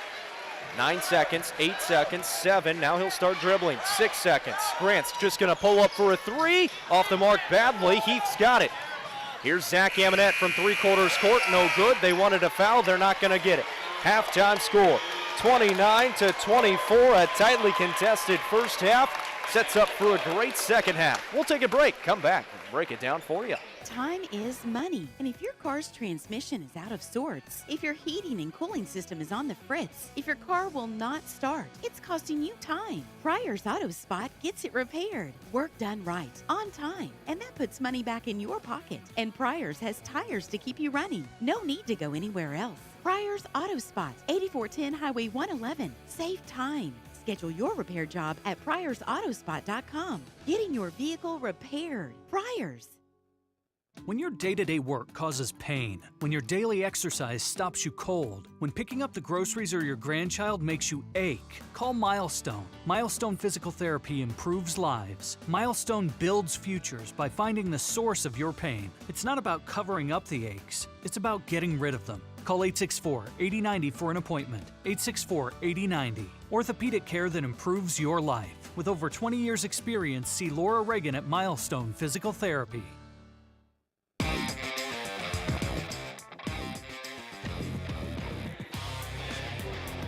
Time here in Salina, the Clay County Bulldogs lead the way by 5. It was just a 1-point game after the first quarter, and Pickett County starting to hold their own a little bit against this Clay County team. Yeah, while they didn't win the first quarter, Jacob, they were very competitive. I like where they're at right now. On the defensive end, I really like, even though they gave up 30 in the first half, you held Grant Strong to 7 points. I thought, when I think back to it, Jeff Spivey, 3 big three-pointers. That's really probably the turning point in the game, or the difference in the game right now. He's been able to knock down some shots. On the defensive end, they've held Strong in check. 7 points for a guy that averages 36. Hey, it's pretty good. Now, the second half may hold a completely different story, but for the first half, I thought Pickett County, they're definitely right here in this ball game. They trail by 5. They've got a little bit of foul trouble. I think, just got to continue to grind it out on the defensive end, continue to get good looks. I really like the mismatch down low, especially if Arms is out of the game. I think they can get the ball down into Heath Wattenbarger, let him go to work. I think it's going to free up those shooters. Hey, I think it's going to be a great second half. That's been the key defensively for the Pickett County Bobcats. They've been able to almost put a wall up at that free throw line on Grant Strong. He loves to get to the middle of the lane. They're not letting that happen in this first half. However, he's been able to get some passes out to Spivey in the corner, and Spivey has hit 3 of those triples. You mentioned it. That is pretty much the difference in the first half. 29-24 at the break. Leading scores, they're not too high. 9 points for Zach Amonette, 9 points for Jeff Spivey, and those are your leading scores. Before we go to a break, what are some scores from around UC Sports Nation, Casey? UC Sports Nation scoreboard, Jacob. Final scores on the girls' side. Van Buren tonight over Bledsoe. Final score 49-24. Still a halftime score. York leads Jackson County 36-5. Final score tonight from Warren County. Coffee County over Warren County 48-45. The game you heard right here on UC Sports Nation, Clay County takes down Pickett County tonight. Final score 64-47. Upperman tonight over Cumberland County. Final score 37-33. Down in Overton County. Final score, White County takes down Livingston Hawkeye. Final score 64-61. Stone Memorial tonight over Macon County. Final score 56-32. Coach Jamie Gillis and the Cookeville Cavaliers move to a perfect 25-0 on the season. Final score Cookeville 80, Mount Juliet 37. Second quarter score, Jacob. Stone Memorial leads Macon County 21-10. That's the UC Sports Nation scoreboard. Back to you. 29-24 at the break of this one. The winner is, well, at least a share of the regular season title if the Bobcats win. If Clay County wins, they win it outright. They lead by 5 at the break. We'll take another break, come back, and Tyler Moody will go inside Pickett County. Bobcats basketball, sponsored by Pryor's Auto Spot. Get your car repaired, done right the first time. Schedule your work now at pryorsautospot.com. By Byrdstown Medical Center, local experts taking care of local people. Schedule an appointment today, 864-3187. Union Bank, with the modern tools to make banking easier. The experience you can count on. Union Bank, member FDIC. By Brown's Funeral Chapel, helping families all across Pickett County. Proud to support the Bobcats. Brown's Funeral Chapel. And by Amonette's Eagle Auction and Realty, where we soar higher. Book your next auction at eagleauctions.com. When your day-to-day work causes pain, when your daily exercise stops you cold, when picking up the groceries or your grandchild makes you ache, call Milestone. Milestone Physical Therapy improves lives. Milestone builds futures by finding the source of your pain. It's not about covering up the aches, it's about getting rid of them. Call 864-8090 for an appointment. 864-8090. Orthopedic care that improves your life. With over 20 years experience, see Laura Reagan at Milestone Physical Therapy. Today, many families are looking for smaller homes, preferring quality craftsmanship and luxury amenities over square footage. Whether it's an empty nest or a desire to live a simpler life with less clutter, small spaces are in demand. Whatever you're looking for in a new home, People's Bank can arrange a home mortgage plan to meet your needs and fit your unique situation. People's Bank and Trust Company of Pickett County, investing in the future, one customer at a time. Equal housing lender, member FDIC.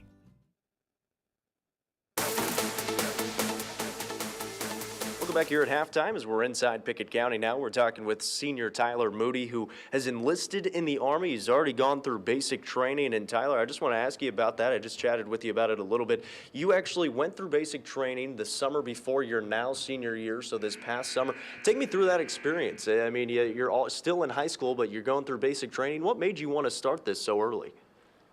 It was a very humbling experience for me. Whenever I was younger, I always thought that I wanted to be in the Army.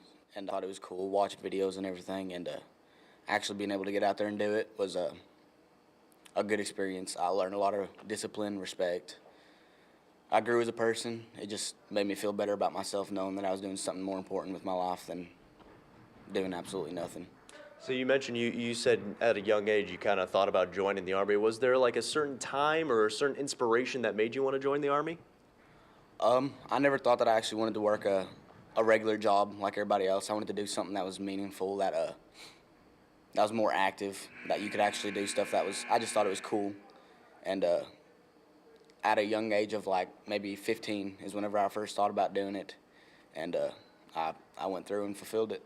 So you've been through basic training, you're taking your senior year of high school now. When you're done with high school, what's the plan? It sounds like you go into some job training for it, is that right? Yeah, I'll be going back to Georgia, Fort Benning, Georgia for AIT, which is my job training, and I'll be there for another 3 months, and I'll come back, and I plan on becoming an officer. So I'll be going to ROTC at TTU for about 4 years, so that I can become an officer. I need to get a degree to become an officer, and then after that, I'll become an officer and go active duty, so I can get deployed somewhere. Do you know what you want to do your degree in? I was planning on going for business, but I'm not 100% sure at the moment. Just kind of figuring it out as you go on. Well, Tyler, I mean, this is very interesting, and obviously around here it seems like everybody is trying to do something. I've also heard that they might also pay for your college. Is that the same type of thing for Army? At least when I was in high school, it sounded like they did that. Is the same type of thing for you? Yeah, I would not be going to college if I wasn't, like if somebody else wasn't paying for it, because I don't want to be in debt. But yeah, they pay for your entire college tuition, everything, books. They pay for your housing, dorms, and whatnot. Just all the necessities in college, they pay for it. Was that something that you knew beforehand, or something that you kind of found out along the way and thought, that's a pretty cool opportunity, I'm going to take advantage of it? I knew they paid for it, and but I wasn't planning on going to college, but I found out all the benefits that would come to me if I did go to college for 4 years and got a degree, so I decided to go through with it. Now, you mentioned you want to become an officer in the Army. Is that the end goal for you? I guess, what is the end goal for you as you join the Army? I'm really planning on just retiring from the Army, so doing this full 20 years, and being an officer, you just get paid more responsibilities, more respect, and I just want to be up there on the ranks. Well, that's a really cool story, and Tyler, we appreciate it for you joining the service. That's senior Tyler Moody here at Pickett County High School, already in the Army. After he graduates here, he's going to go into some job training for the Army as well. This is Inside Pickett County. It's game night, but sniffles are slowing your MVP. Your choice is First Choice Family Care. Dad doesn't feel like a pickup game. Your choice is First Choice Family Care, 864-3232. Mom's been benched all weekend. Your choice is First Choice Family Care. Taking care of your family team all year round. Primary care, preventative care, wellness. Your choice is First Choice Family Care. Walk-ins and appointments. Your choice is First Choice Family Care. Always accepting new patients.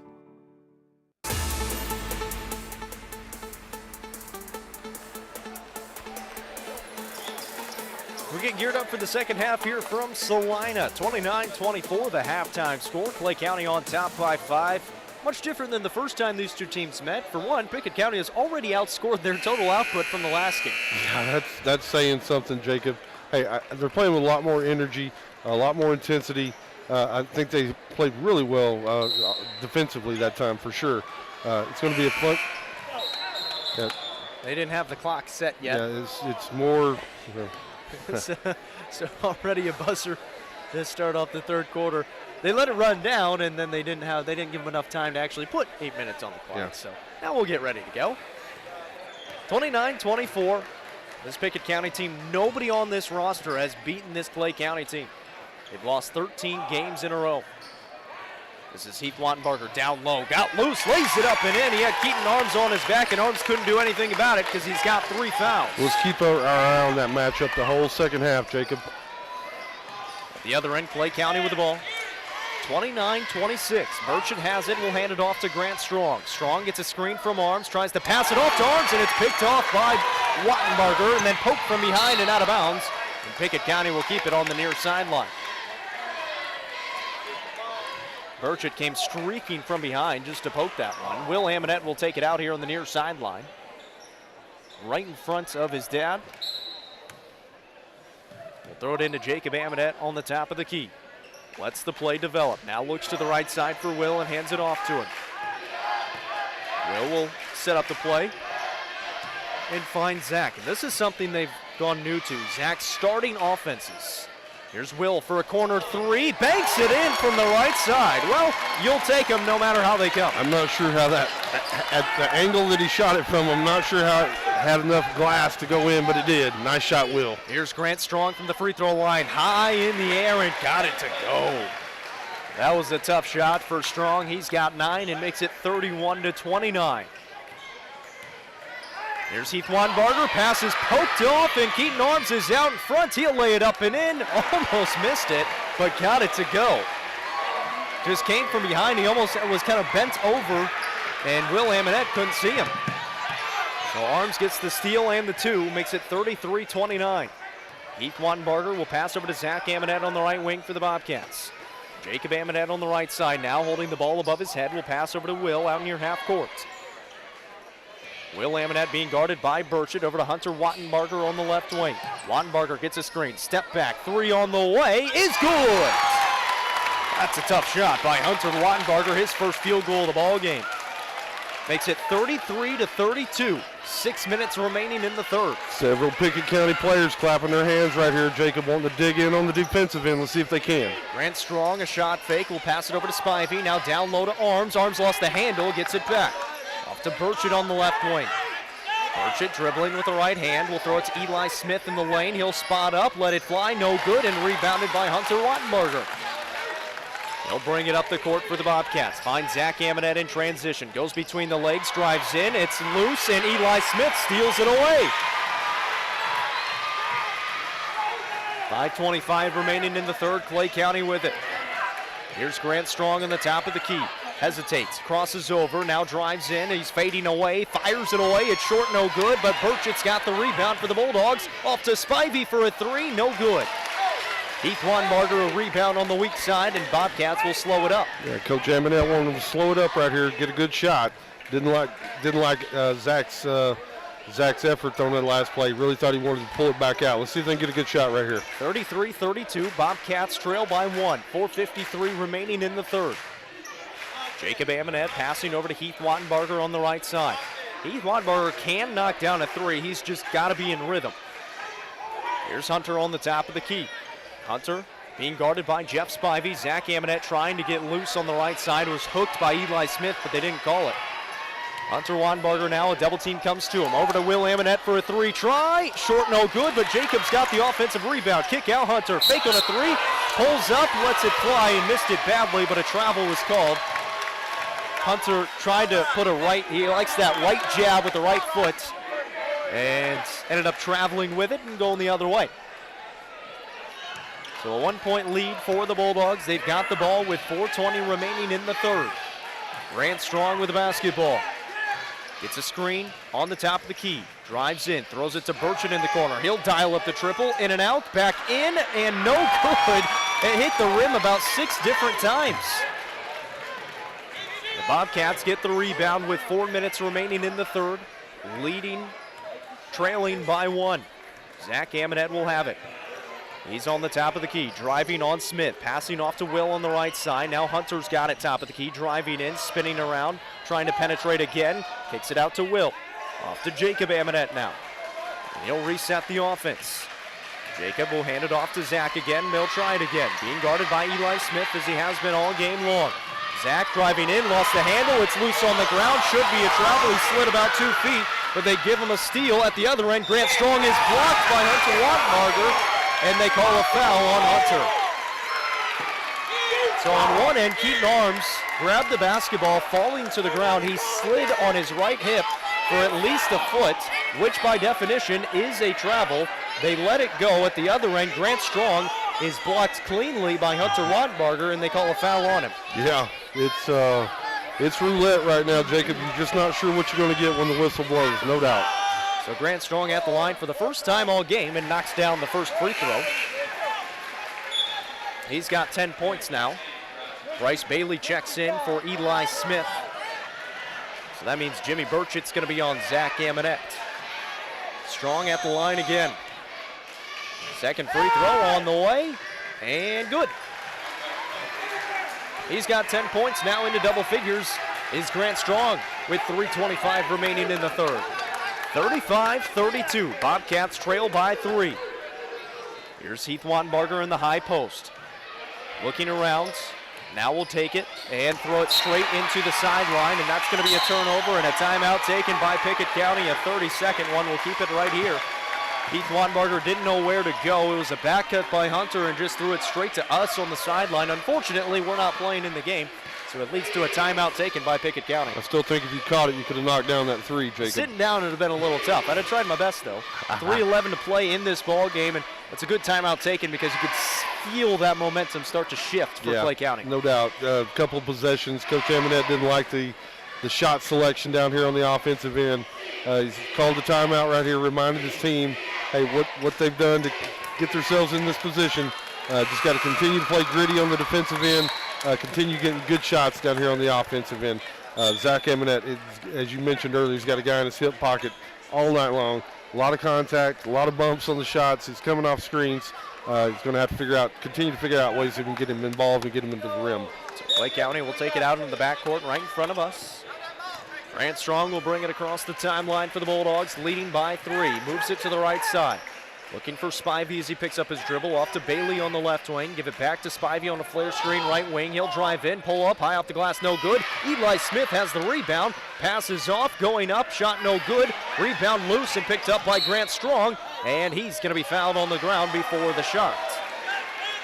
Foul's called on Zach Amonette, his third. And he's the only Bobcat into foul trouble now with 2:50 remaining in the third. Grant Strong will take it out on the left baseline. Throw it into Spivey on the corner. Top of the key pass to Bailey. Give it back to Spivey in the left corner. Spivey looks down the left block now to Strong. Strong trying to back down his defender. Passes out of it. Spivey 3 ball. Short, no good. But rebounded by Bailey and then stolen away by Wattenbarger. So Bobcats will have it. 2:30 remaining here in the third. Pickett County trailing by 3. 35-32. They've got the ball. Jacob Amonette will move it to Hunter Wattenbarger on the left wing. Looking down low to Heath, couldn't get it to him. Hunter just holding it here on the left wing, just trying to buy some time. We'll throw it back out to Jacob out near half court, being guarded by Grant Strong. He's going to get up to him, so he's just going to drive past him, bounce it off to Heath. He's got it. Heath will lay it up and in. Really nice penetration that time by Jacob Amonette. Got it way down deep in the lane. Found his buddy right there on a bounce pass, Wattenbarger. Nice play. Makes it a 1-point ball game, 35-34. 1:55 to play in the third quarter. Grant Strong will move it to Eli Smith on the right wing. Throw it in the corner for Spivey. Handoff Bailey. Smith will get it back. Fake a handoff. Throw it to Spivey on the left side, who almost lost it and regains it. Now he'll penetrate, spin around, put up a shot, and got it to go on the left elbow. That was an impressive shot from Jeff Spivey. He's got 11 points in the ball game, the second Bulldog into double figures. 37-34, back to a 3-point advantage. Jacob Amonette right in front of us near half court on the left side. Has Grant Strong on him. Now we'll drive past him on the top of the key. Crosses over to the basket. Left hand off the glass and good on Grant Strong. How about that move from the freshman? Wow, you got a freshman against a vet right there. He took him right to the rack. Nice play, Jacob Amonette. 1:03 to play in the third. Back to a 1-point lead for the Bulldogs. Back and forth we go. Pickett County trailed by 5 to start the quarter, so they've made up 4 points. Can they get a stop here? Spivey off to Arms on the left wing. Arms looking around, trying to get it to Strong. We'll now hand it off to him with 43 seconds on the clock. Strong on the left side. We'll just pull it back out near half court with 35 seconds. He'll just dribble it around and wait for the final shot. Coach Amonette very animated here on the sideline, trying to get his defense in order. 25 seconds to play. Hunter Wattenbarger turns around, trying to hype up the defense behind him. 18 seconds to play here in the third. Pickett County faithful into it right here on the defensive end. Let's see if they make a stop, Jacob. Now 10 seconds. 8 seconds. Grant Strong will start it. Grant Strong crosses over, drives in, step back jumper on the way is short, no good. Rebounded by Heath Wattenbarger. We've got a jump ball with 1.7 seconds on the clock, and Clay County will have it underneath the basket. Eli Jimmy Burchett will check in for the Bulldogs. For Bryce Bailey, 1.7 seconds. Eli Smith will take it out on the right baseline. They're going to run some type of oop play, I would imagine, for Grant Strong. They throw it high in the air. That's going to go in the backcourt for Spivey. Spivey throws it up but did not get it off in time. Almost made it, but our third quarter score reads 37-36. We've got a 1-point game as we head to the fourth. We're back in a minute. Wellness is about people. People like Dr. Andrew Todd, Dr. Matthew J. King, FNP Benjamin Aaron. Local experts taking care of local people so you can relax and feel at home. That's the goal at Byrdstown Medical Center, making it a comfortable place where you and the team focus on your health. Being well, Byrdstown Medical Center. Schedule an appointment today, 864-3187. That's 864-3187. Byrdstown Medical Center, the local way to stay well. 117 years of serving the Upper Cumberland. Not many businesses can say that. Union Bank can, and yet Union Bank keeps changing to meet the needs of today. Mobile banking, text banking, you pay bills, Union Bank makes your life easier. And when you want to dream a new home, a new business, new car, local people sit down with you to make it happen. Union Bank, Highway 111 Byrdstown, also Jamestown and Clark Range. Years of service, modern tools to be your bank. Union Bank, member FDIC, equal housing lender.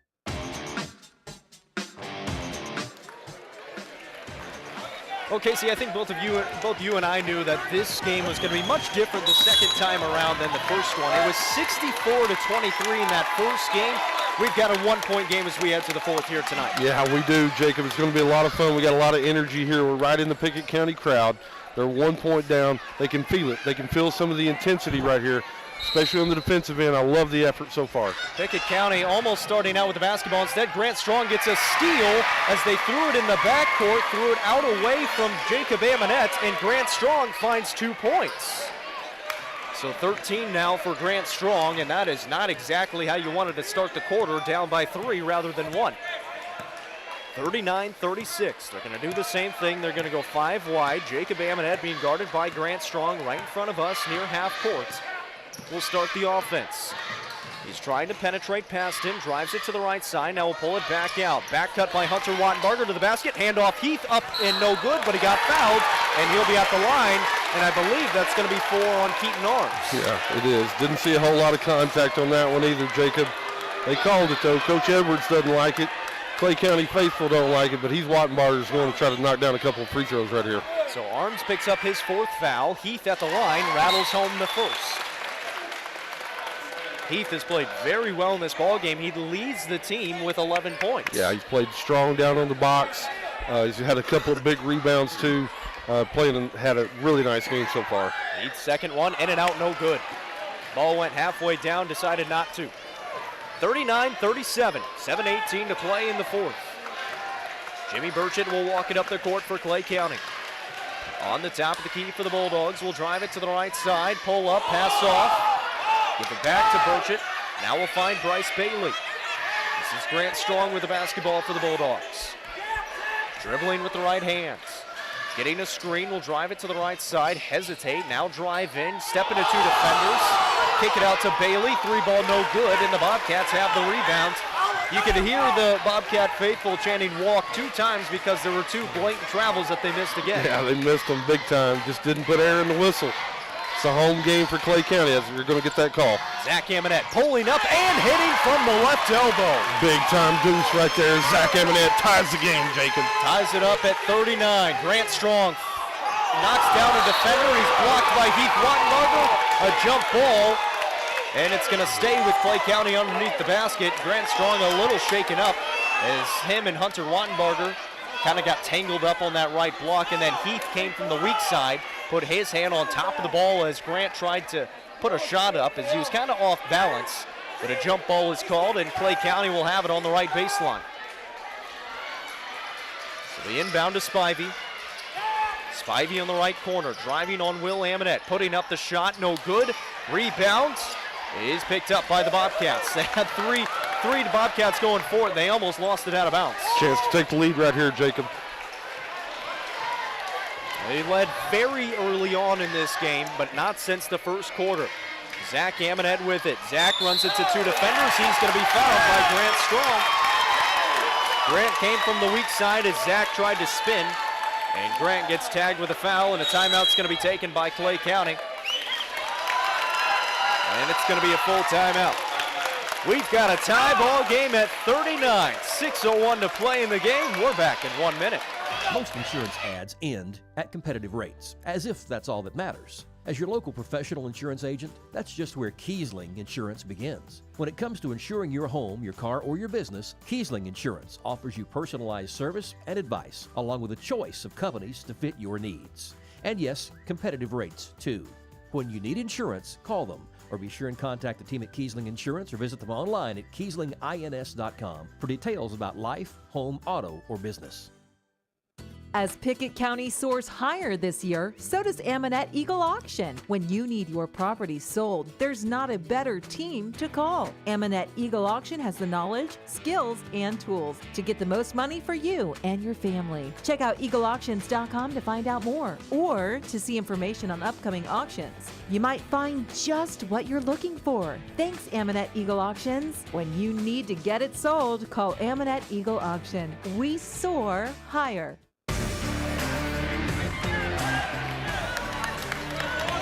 6:01 to play in the ball game. We're tied up at 39. 3 timeouts left for the Bobcats, 4 timeouts left for Clay County. Heath Wattenbarger leading the way with 11 points for the Bobcats with the absence of Caleb Lowhorn. The sophomore is playing phenomenal basketball. Yeah, he's playing high-level basketball tonight. Big time, big boy moves down low. Love the energy and the effort. Here is Heath with the ball. Will pass off to Jacob, top of the key. Amonette with the basketball. Will give it to Zach. Down low to Heath. Heath to the basket. Got fouled. He'll be at the line again. That was a great play drawn up. It almost didn't work out as the ball was tipped momentarily. Heath was able to grab it, and Jimmy Burchett fouls Heath on the way to the basket. So Wattenbarger at the line for 2 free throws. There's the lead for the Bobcats. Their first lead since the first quarter comes at the 5:54 mark. He knocks down both.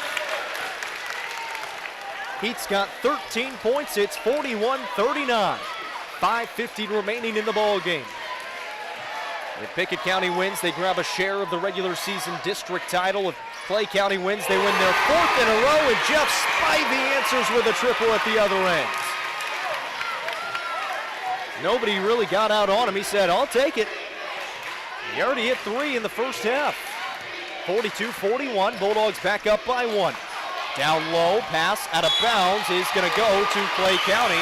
It was tipped by the Bulldogs, and the Bobcats were unable to corral the basketball. 5:23 remaining in the ball game. Keaton Arms comes back in. Now Keaton Arms is playing with 4 fouls, so you got to imagine Pickett County's going right at him. Yeah, I would pound the rock into him, make him defend, see if they can get him out of this game. 5:13 remaining in the ball game in a 1-point game. Here is Smith on the top of the key, finding Spivey. Now Grant Strong in the left baseline, spinning to the basket, getting fouled, and he'll be at the line. 2 shots coming for Grant Strong. Foul's going to be on Hunter Wattenbarger. That's going to be Hunter's 3rd foul now, and the team's 2nd here in the second half. Grant Strong at the line for the 2nd time tonight. Bends at the knees, lets it fly with the right hand, and cannot connect on the first. He's been held pretty much in check so far this game. He's got 13 points. He's been averaging 36 over the last 4. Second free throw good. I can imagine that we're going to see him handle the basketball a lot here in the last 5 minutes of the game, Jacob. 43-41, 5 minutes remaining. Zach Amonette will bring it up for the Bobcats. They trail by 2. Zach dribbling on the top of the key, being guarded by Smith, will hand it off to Hunter Wattenbarger on the left wing. Hunter will throw it back to Zach out on the 10-foot volleyball line as he crosses over. Throws it to Jacob Amonette on the perimeter. Will shot fake, drive in, throw it to Will for an open look right side. In and out, no good, and rebounded by Grant Strong. Good look, though, Jacob. I love the look that time. He just didn't go down. Grant brings it up, passes over to Spivey on the right side. Spivey driving on Zach Amonette, throws it up to the rim, no good. Rebound picked up by the Bobcats. Zach Amonette gets thrown to the ground by Jeff Spivey, no call. Looks like Zach may have a little blood right there on his lip. We've got a whistle, and coach, 10-second call. It's called 10 seconds on Will Amonette. They called a 10-second violation. Coach Lee Amonette on the sideline saying that was only 7 seconds. So a suspect 10-second violation call gives the ball back to the Bulldogs. Well, all righty. 4:07 to play in the ball game. Lake County with it, leading by 2. Spivey on the top of the key, gives it to Grant Strong right side. The tempers starting to rise in this one. A lot of seniors in this ball game. Here's Grant Strong on the left wing now. Eyeing up Hunter Wattenbarger. Move it to Eli Smith on the right side. Give it off to Burchett in the corner. Throw it top of the key now to Strong. Strong will pull it back out near half court and reset. 3:37 to play. 43-41. Strong handoff, Burchett right side. Bounce it off to Smith on the top of the key. Give it back to Spivey. Almost lost it out of bounds, but it races to get it before the sideline. Now Grant Strong with it again. Very, very methodical is Clay County, leading by 2. They're just wasting some time. They think they can draw some time off the clock and then, either get it at the line or give it to Grant Strong to go get a bucket if they need it. Yeah, that's what they're going to do. They're going to run the clock right here. Here he goes. He's going to try to go to work. He does. He misses it badly. It's rebounded by the Bobcats. Jacob Amonette will have it. Bring it up to Will. Will comes across the timeline, and a timeout is taken by Pickett County. It's a full timeout. 2:50 remaining in the ball game. 43-41. Bulldogs lead by 2. We're back in a minute. When it comes to home improvements, functionality is king. The kitchen is the heart of every home, and it's usually the best place to invest your money. At People's Bank, our home improvement loan officers have the knowledge and experience to guide you through the loan process. Come by People's Bank and talk with us today. We'd love to hear all about your plans and dreams. People's Bank and Trust Company of Pickett County, investing in the future, one customer at a time. Equal housing lender, member FDIC. Time is money, and if your car's transmission is out of sorts, if your heating and cooling system is on the fritz, if your car will not start, it's costing you time. Pryor's Auto Spot gets it repaired. Work done right, on time, and that puts money back in your pocket. And Pryor's has tires to keep you running. No need to go anywhere else. Pryor's Auto Spot, 8410 Highway 111. Save time. Schedule your repair job at pryorsautospot.com. Getting your vehicle repaired. Pryor's.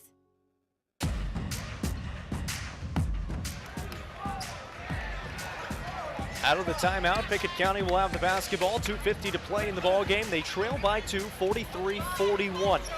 2 timeouts left for the Bobcats. 1 full, 1 30. For Clay County, they've got 4 timeouts left. 2 fulls in both 30s. Zach Amonette will have the basketball in the backcourt. Bring it into the front court for Pickett County. Crosses over on the right side, drives into the right baseline, wraps a pass around to Jacob, finds Hunter top of the key, fakes on the 3, steps back, now passes out. Will Amonette's got it. Diving on the floor goes Burchett, but he can't find it. Jacob Amonette probing to the basket, getting fouled, and couldn't get it to fall, but he'll be at the line for 2. That foul's going to be on Jeff Spivey, his second, the team's 4th. That ball hit every piece of the rim, just could not find its way to the bottom of the net. Really nice play by Jacob. Got down deep in the lane, was thinking about passing, decided to take it to the rack on his own. Got to knock down a couple of free throws here. Well, a little bit short on the first attempt. That one barely got over the front of the rim and didn't have enough on it. They'll try it again on the second. That one in and out, no good. 0 for 2 goes the freshman from the line. 43-41, 2:25 remaining in the ball game. This is Burchett, will find Smith in the left corner. Bulldogs leading by 2 with the ball. Spivey on the right side, off to Smith on a flare screen. Just running a bit of a motion offense are the Bulldogs, looking for an opening if they have one. Very content with wasting some time if they can. Smith has it, will throw it back out to Strong on the far sideline. We'll see if they come out of this man-to-man and do some sort of trapping defense right here, try to speed it up, try to create a turnover, Jacob. Grant Strong is just holding it on the 10-foot volleyball line. They're in man-to-man, but it's a very soft man-to-man. They haven't come up to pressure him yet. And now Jacob Amonette will come up to pressure Jimmy Burchett, and it's a steal by Hunter Wattenbarger. Hunter gets fouled from behind, and the Bobcats are going to have the ball underneath the basket. Jimmy Burchett picks up his second foul, a very fortunate foul call. Absolutely, really great defensive play that time by Hunter Wattenbarger. Jacob, he got out into the passing lane, just got a hand on it, got the steal. He's going down the lane. They just fouled him before he could get there. Minute and a half to go, down 2. 90 seconds to play in the ball game. Bobcats with the ball. They trail by 2. Jacob Amonette with it. Handoff, Zach Amonette driving in. Zach goes behind the back, lost the handle, a whistle. And they're going to say Zach got fouled with 1:21 on the clock. Foul's going to be called on Eli Smith, his second. And now they're going to decide if they're shooting or if it's on the ground. They call it on the ground, and it's probably a pretty good call. Zach was trying to sell it. Will was even trying to sell it. But the Bobcats will take it out. It is, however, the 6th team foul on the Bulldogs. So one more will send him into the bonus. Zach Amonette down low, but he stepped out of bounds. And Coach Amonette's losing his mind. Zach Amonette had it left baseline. He caught it, and they say he stepped on the end line. He did lay it in, but he said he stepped on the end line first. Coach Amonette does not like the call. So the Bulldogs back with it, leading by 2. 1:10 to play in the ball game. Grant Strong driving, handing off to Keaton Arms. He gets fouled, and he'll be at the line, and that's going to be the 4th foul on Zach Amonette.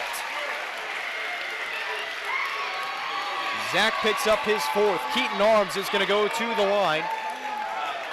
Keaton Arms, a junior, has been playing with 4 fouls this whole 4th quarter. He's done a nice job of it. Zach Amonette pleading his case to the far side referee. Arms at the line is true on the first free throw. What's on the line in this game? Clay County trying to win their 4th outright district title in the regular season. Pickett County trying to grab a share of it with a win. Second free throw, no good, and rebounded by Keith Wattenbarger. The lead just 3 with 62 seconds to go. 44-41. Zach Amonette will walk it up the court for the Bobcats. Being guarded by Eli Smith on the top of the key. Driving in, pulling up, letting it fly, and connecting for 2. Gets him within 1 again. Now some full court pressure. Grant Strong in the backcourt being guarded by Will Amonette. Off to Jeff Spivey. Jeff Spivey is going to be fouled by Jacob Amonette. Not a bad foul though, Jacob. Just 15 fouls coming, so it's just going to be out of bounds. Might not be a bad idea to go ahead and get another quick foul right here. That way when they do need to get a foul and get a free throw, they'll have it. 15 foul right here, timeout. So it's just the 15 foul. The first, check that, the 3rd on Jacob Amonette. A 30-second timeout taken by Pickett County. They've got 1 timeout left. It's a full timeout. And they're taking the timeout here to decide what they want to do in that aspect because, you mentioned it, they've only got 5 team fouls with 36 seconds to play, so they still have to foul 2 more times before it even sends the Bulldogs to the line in a 1-point game. You got a foul to give right here, so if you don't get the steal, probably want to get a pretty quick foul so you can go ahead and have the 6th one. Then you're coming back, you're playing defense again. Depending on where the clock looks like, you go ahead and foul. That way they're going down here and shooting free throws. The second part to that, Will Amonette has 0 fouls on him. Keith Wattenbarger only has 1. Zach Amonette has 4, so he's got to be careful. He can't be the one to try and stop the clock. Yeah. The Bulldogs will take it out in the backcourt, straight across from us at the 10-foot volleyball line on the far sideline. Grant Strong gets it. Being guarded by Jacob Amonette, and he's going to be fouled. Jacob just trying to hold him as he kind of lost his feet. Jacob Amonette's going to be tagged now with his 4th foul. That's the 6th team foul. And the Bobcats will take it out now on the other side of the half in the front court at the 10-foot volleyball line. Keaton Arms will inbound. Hunter Wattenbarger gets tripped up. Jeff Spivey has it, and he gets fouled, and that foul's going to be on Will Amonette, just his first. And that should send Jeff Spivey to the line for 1 and bonus. And that's going to be the case. So 30.9 seconds on the clock. The Bobcats going to try to extend the game. It's 44-43. Bulldogs lead by 1. And Jeff Spivey, the senior, at the line for 1 and 1. The front end. Good. Spivey knocks it down. He's got 15 in the ball game. 45-43. Bulldogs lead by 2. Spivey will try it again with the bonus free throw. On the way, and good. And a timeout taken by Clay County now. That's the 32nd one. So we'll keep it right here. 30.9 seconds on the clock. It's 46-43, and pretty much the same situation as the last offensive possession. You're down by 3, just a little bit less time on the clock. Yeah, you still got plenty of time right here to come down and get a good set. I anticipate Zach Amonette's going to handle the ball. They've been able to get him to the basket. He's been able to either get a shot up or kick out here in the fourth quarter. Also, you got Heath down low if you want to try to look in there and see if you can get an early 2, or if they collapse on him, kick it back out, you got the 3-point shot. So down 3, 30 seconds to go, get your full bag of offensive tricks right here that you can go to. 3 timeouts left for Clay County, 2 fulls, 1:30. 1 timeout left for Pickett County, it's a full timeout. They've got to go the length of the court, do the Bobcats, with 30.9 seconds on the clock. They trail by 3. They inbound to Zach Amonette. He'll bring it up as the defense clears out, except for Jimmy Burchett, who guards him. Zach Amonette comes across the timeline as he sets up the offense. He's going to drive it to the left baseline. Pass it to Will. A 3-ball off the side of the backboard, no good. Should be a travel, but they called a foul. Jimmy Burchett had the ball in his hands. He was walking with it, and a foul is called on Heath Wattenbarger, his second. So Jimmy Burchett's going to be at the line for 1 and bonus. The 8th team foul now on the Bobcats.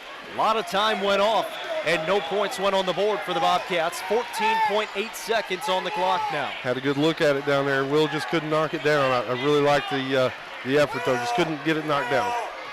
Jimmy Burchett at the line. 1 and 1 on the way, no good, and rebounded by Pickett County. Hunter Wattenbarger will bring it up. 10 seconds to play. Hunter Wattenbarger's got it with 8 seconds, and Pickett County's going to take their final timeout with 7 seconds on the clock. They're going to draw something up to tie this game up. 46-43. We'll be back in 1 minute with 7 seconds to play. Losing a loved one can be difficult, but you don't have to go through it alone. Brown Funeral Chapel stands beside you, answering your questions, creating a plan, helping you with the budget, taking care of the details. Brown Funeral Chapel stands beside you in some of the most difficult times of your life. Neighbors and friends ready to be there for you, to remember your loved one with caring and dignity. You don't have to shoulder it all. Brown Funeral Chapel stands beside you. Brown Funeral Chapel. It's game night, but sniffles are slowing your MVP. Your choice is First Choice Family Care. Dad doesn't feel like a pickup game. Your choice is First Choice Family Care, 864-3232. Mom's been benched all weekend. Your choice is First Choice Family Care. Taking care of your family team all year round. Primary care, preventative care, wellness. Your choice is First Choice Family Care. Walk-ins and appointments. Your choice is First Choice Family Care. Always accepting new patients.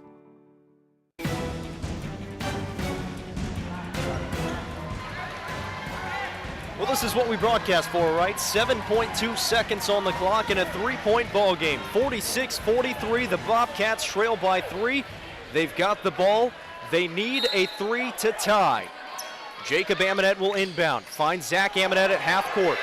Zach Amonette gets bumped. He falls to the ground. It's loose and picked up by Clay County, and the Bulldogs are going to win the game. Final score, 46-43.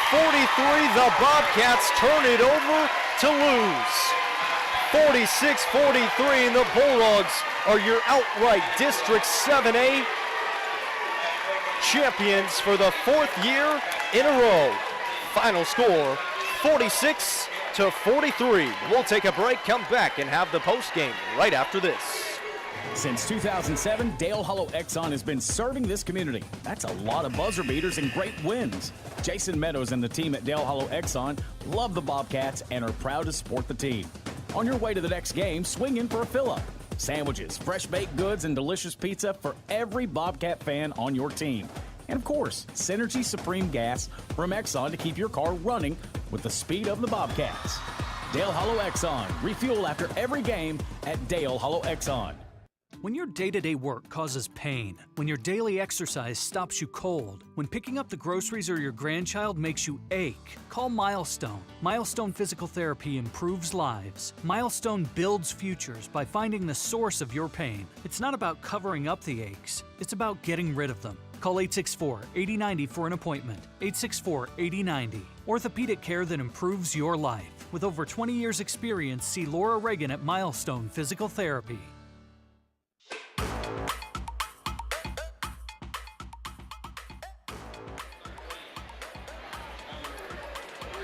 Welcome back to Salina as we start the Union Bank post-game report. Final score on the boys' side, 46-43. The Clay County Bulldogs are victorious yet again, the 14th time in a row over Pickett County, and the 4th year in a row they are your District 7A regular season champions. Yeah, absolutely. First of all, hats off to Clay County. Jacob, they got a really nice basketball team. They've won the district championship this year, so kudos to them, number one, for that. I also thought Pickett County played with a ton of heart tonight. They just couldn't get it done at the end of the game. They held strong to, by my calculations, 14 points for the game, so that's about half of his season average. Just a gutty defensive effort tonight. Just a couple of plays short from being able to close it out and tie the game up tonight. So, hey, just got to regroup. Tournament time's coming up. I think the team's going to feel good about tonight, even though they didn't get the win. I think they know they can compete, and ultimately they're going to have a chance to play this team again. And I think they're going to feel confident in that they'll be able to compete and or win the game. Those last two possessions are going to be burned into the mind of both Will Amonette and Zach Amonette. Will had a very good look from the right corner to tie the ball game up with about 30 seconds to play. He misses it. Zach Amonette falls to the ground on the top of the key as he just lost his balance. It was very good defense being played by Jimmy Burchett, able to turn him over and win the ball game. It was a hats off to this Bulldogs team. I haven't seen a lot of their games played this year, but with Grant Strong only scoring 14 points, I got to think that's one of their better wins of the season. Yeah, absolutely. It's got to be. I thought Spivey stepped up tonight. He played big. Looks like he's got about 16 or 17 points. I thought he was their go-to tonight when they needed a bucket.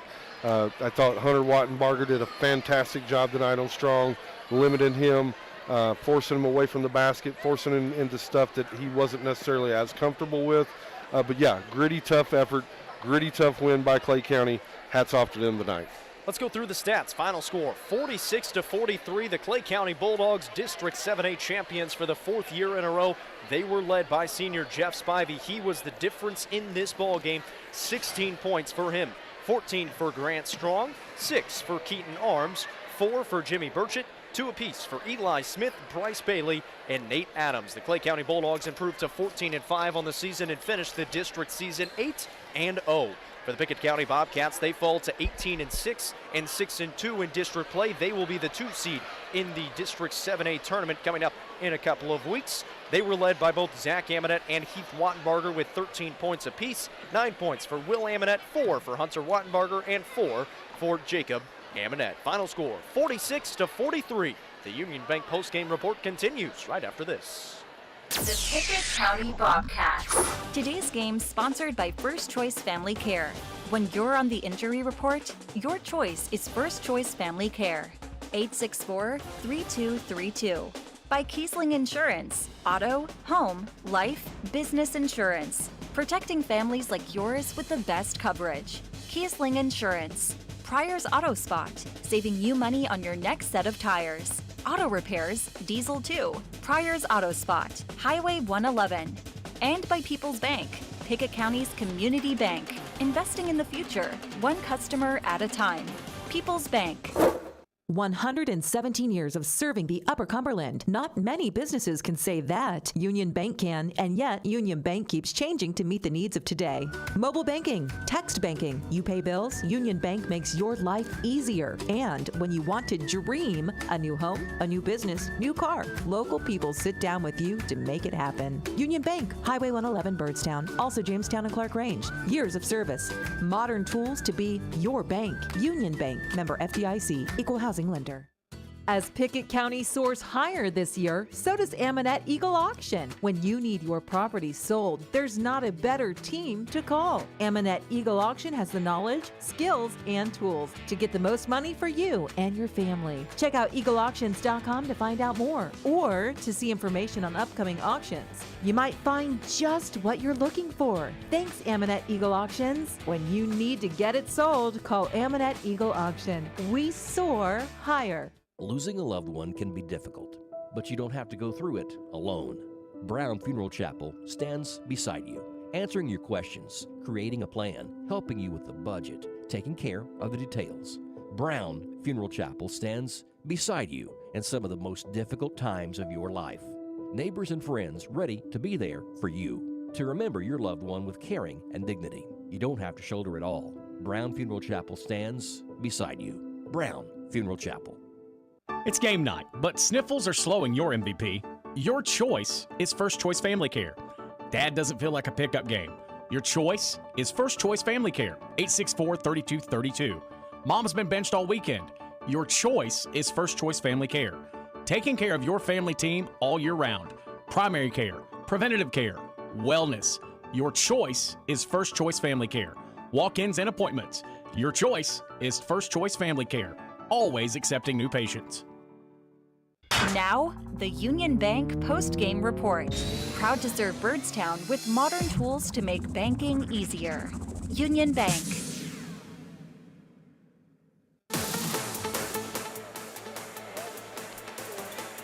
Welcome back in on the Union Bank post-game report here in Salina at Clay County High School. The Clay County Bulldogs victorious on both sides. The girls win by a final score 64-47. They are your outright regular season district champions for the first time since 2003. On the boys' side, they've now won 4 district titles in a row. Final score 46-43 on both sides. We saw some fight from both Bobcat teams, and for that Pickett County Lady Bobcats team, there is a lot of young talent on that squad, led early on in that ball game. This is a Clay County Lady Bulldogs team. They made it to the Final Four last year. Yeah, we got 2 good, really good. We got the opportunity to watch 4 really good basketball teams tonight, Jacob. This Pickett County Lady Bobcats team, they're young. There's still a lot of folks, just going through the inexperienced challenges that young players do sometimes. Coach Smith mentioned it. Hey, they've not played the best when the lights have been brightest. Thought we saw really good glimpses of them tonight, specifically early in the game where they played really, really well. Just couldn't figure out ways to make plays in the second half. Score got a little bit away from them. Hey, still a really good effort by both the Lady Bobcats tonight and the Lady Bulldogs. 64-47 on the girls' side. Clay County wins it on the boys' side, 46-43. Very tightly contested matchup, back and forth. Pickett County had leads in the third quarter and in the fourth, just couldn't get the job done. Let's go around UC Sports Nation and check on some final scores. Yeah, UC Sports Nation scoreboard. Final update of the evening. Van Buren County 49, Bledsoe County 24. Coffee County over Warren County tonight. Final score 48-45. The UC Sports Nation game, Clay County over Pickett County tonight. Final score 64-47. Upperman tonight takes over Cumberland County. Final score 37-33. Big game tonight now over in Livingston. White County takes Livingston down tonight 64-61. Stone Memorial tonight over Macon County. Final score 56-32. Cookville, the Lady Cavs take down Mount Juliet tonight. Final score 80-37. Final score on the boys, York over Jackson County tonight. Final score 55-49. UC Sports Nation game right here. You just heard it. Clay County tonight takes down Pickett County. Final score 46-43. Fourth quarter score, Cumberland County 48, Upperman 31. Game in the third quarter, White County 26, Livingston 18. And then a halftime score, Stone Memorial 25, Macon County 17. Jacob, that is the UC Sports Nation scoreboard. Back to you. Let's take one more break. When we come back, we'll let you know what's coming up as Pickett County is back in action tomorrow in Kentucky. We'll let you know about it right after this. Bobcats basketball continues. This is the Union Bank post-game report. Union Bank, Byrdstown, Jamestown, Clark Range. Member FDIC. 117 years of serving the Upper Cumberland. Not many businesses can say that. Union Bank can, and yet Union Bank keeps changing to meet the needs of today. Mobile banking, text banking, you pay bills, Union Bank makes your life easier. And when you want to dream a new home, a new business, new car, local people sit down with you to make it happen. Union Bank, Highway 111 Byrdstown, also Jamestown and Clark Range. Years of service, modern tools to be your bank. Union Bank, member FDIC, equal housing lender. Most insurance ads end at competitive rates, as if that's all that matters. As your local professional insurance agent, that's just where Kiesling Insurance begins. When it comes to insuring your home, your car, or your business, Kiesling Insurance offers you personalized service and advice, along with a choice of companies to fit your needs. And yes, competitive rates too. When you need insurance, call them, or be sure and contact the team at Kiesling Insurance or visit them online at KieslingINS.com for details about life, home, auto, or business. When your day-to-day work causes pain, when your daily exercise stops you cold, when picking up the groceries or your grandchild makes you ache, call Milestone. Milestone Physical Therapy improves lives. Milestone builds futures by finding the source of your pain. It's not about covering up the aches, it's about getting rid of them. Call 864-8090 for an appointment. 864-8090. Orthopedic care that improves your life. With over 20 years' experience, see Laura Reagan at Milestone Physical Therapy. Going to the doctor regularly. It's not your favorite thing in the world, but it is the key to staying healthy. So schedule an annual physical with Byrdstown Medical Center. 864-3187. A lot can change in a year. Better to fix it than wonder, right? 864-3187. Byrdstown Medical Center was started by local people to take care of neighbors and friends, like you. Schedule your wellness exam now. Most insurance is accepted. Byrdstown Medical Center, the local way to stay well.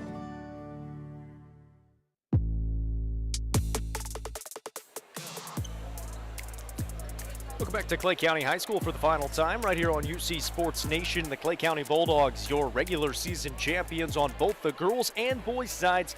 The girls, they go 7-1 in district play. They will be the #1 seed in the District 7A tournament. On the boys side, the Bulldogs go 8-0.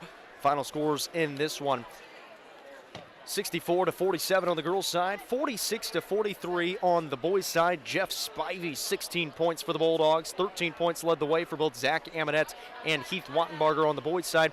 In the girls' game, it was a career-high 28 points for Abby Head to lead the way for the Lady Bulldogs, and Emmy Lowe led the way for the Lady Bobcats with 13.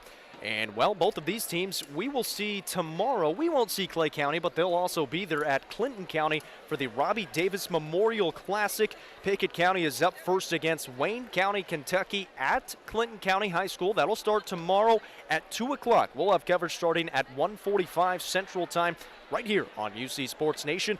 Wayne County's got a couple of good basketball programs. The girls team 8-12 on the season. Little younger of a team. They lost a very good player in Macy Blevins last year, who is now at Western Kentucky and starts on the girls basketball team there. The boys team, they've got pretty much a legend as their coach. Rodney Woods played at the University of Tennessee down in Knoxville back in the 1970s.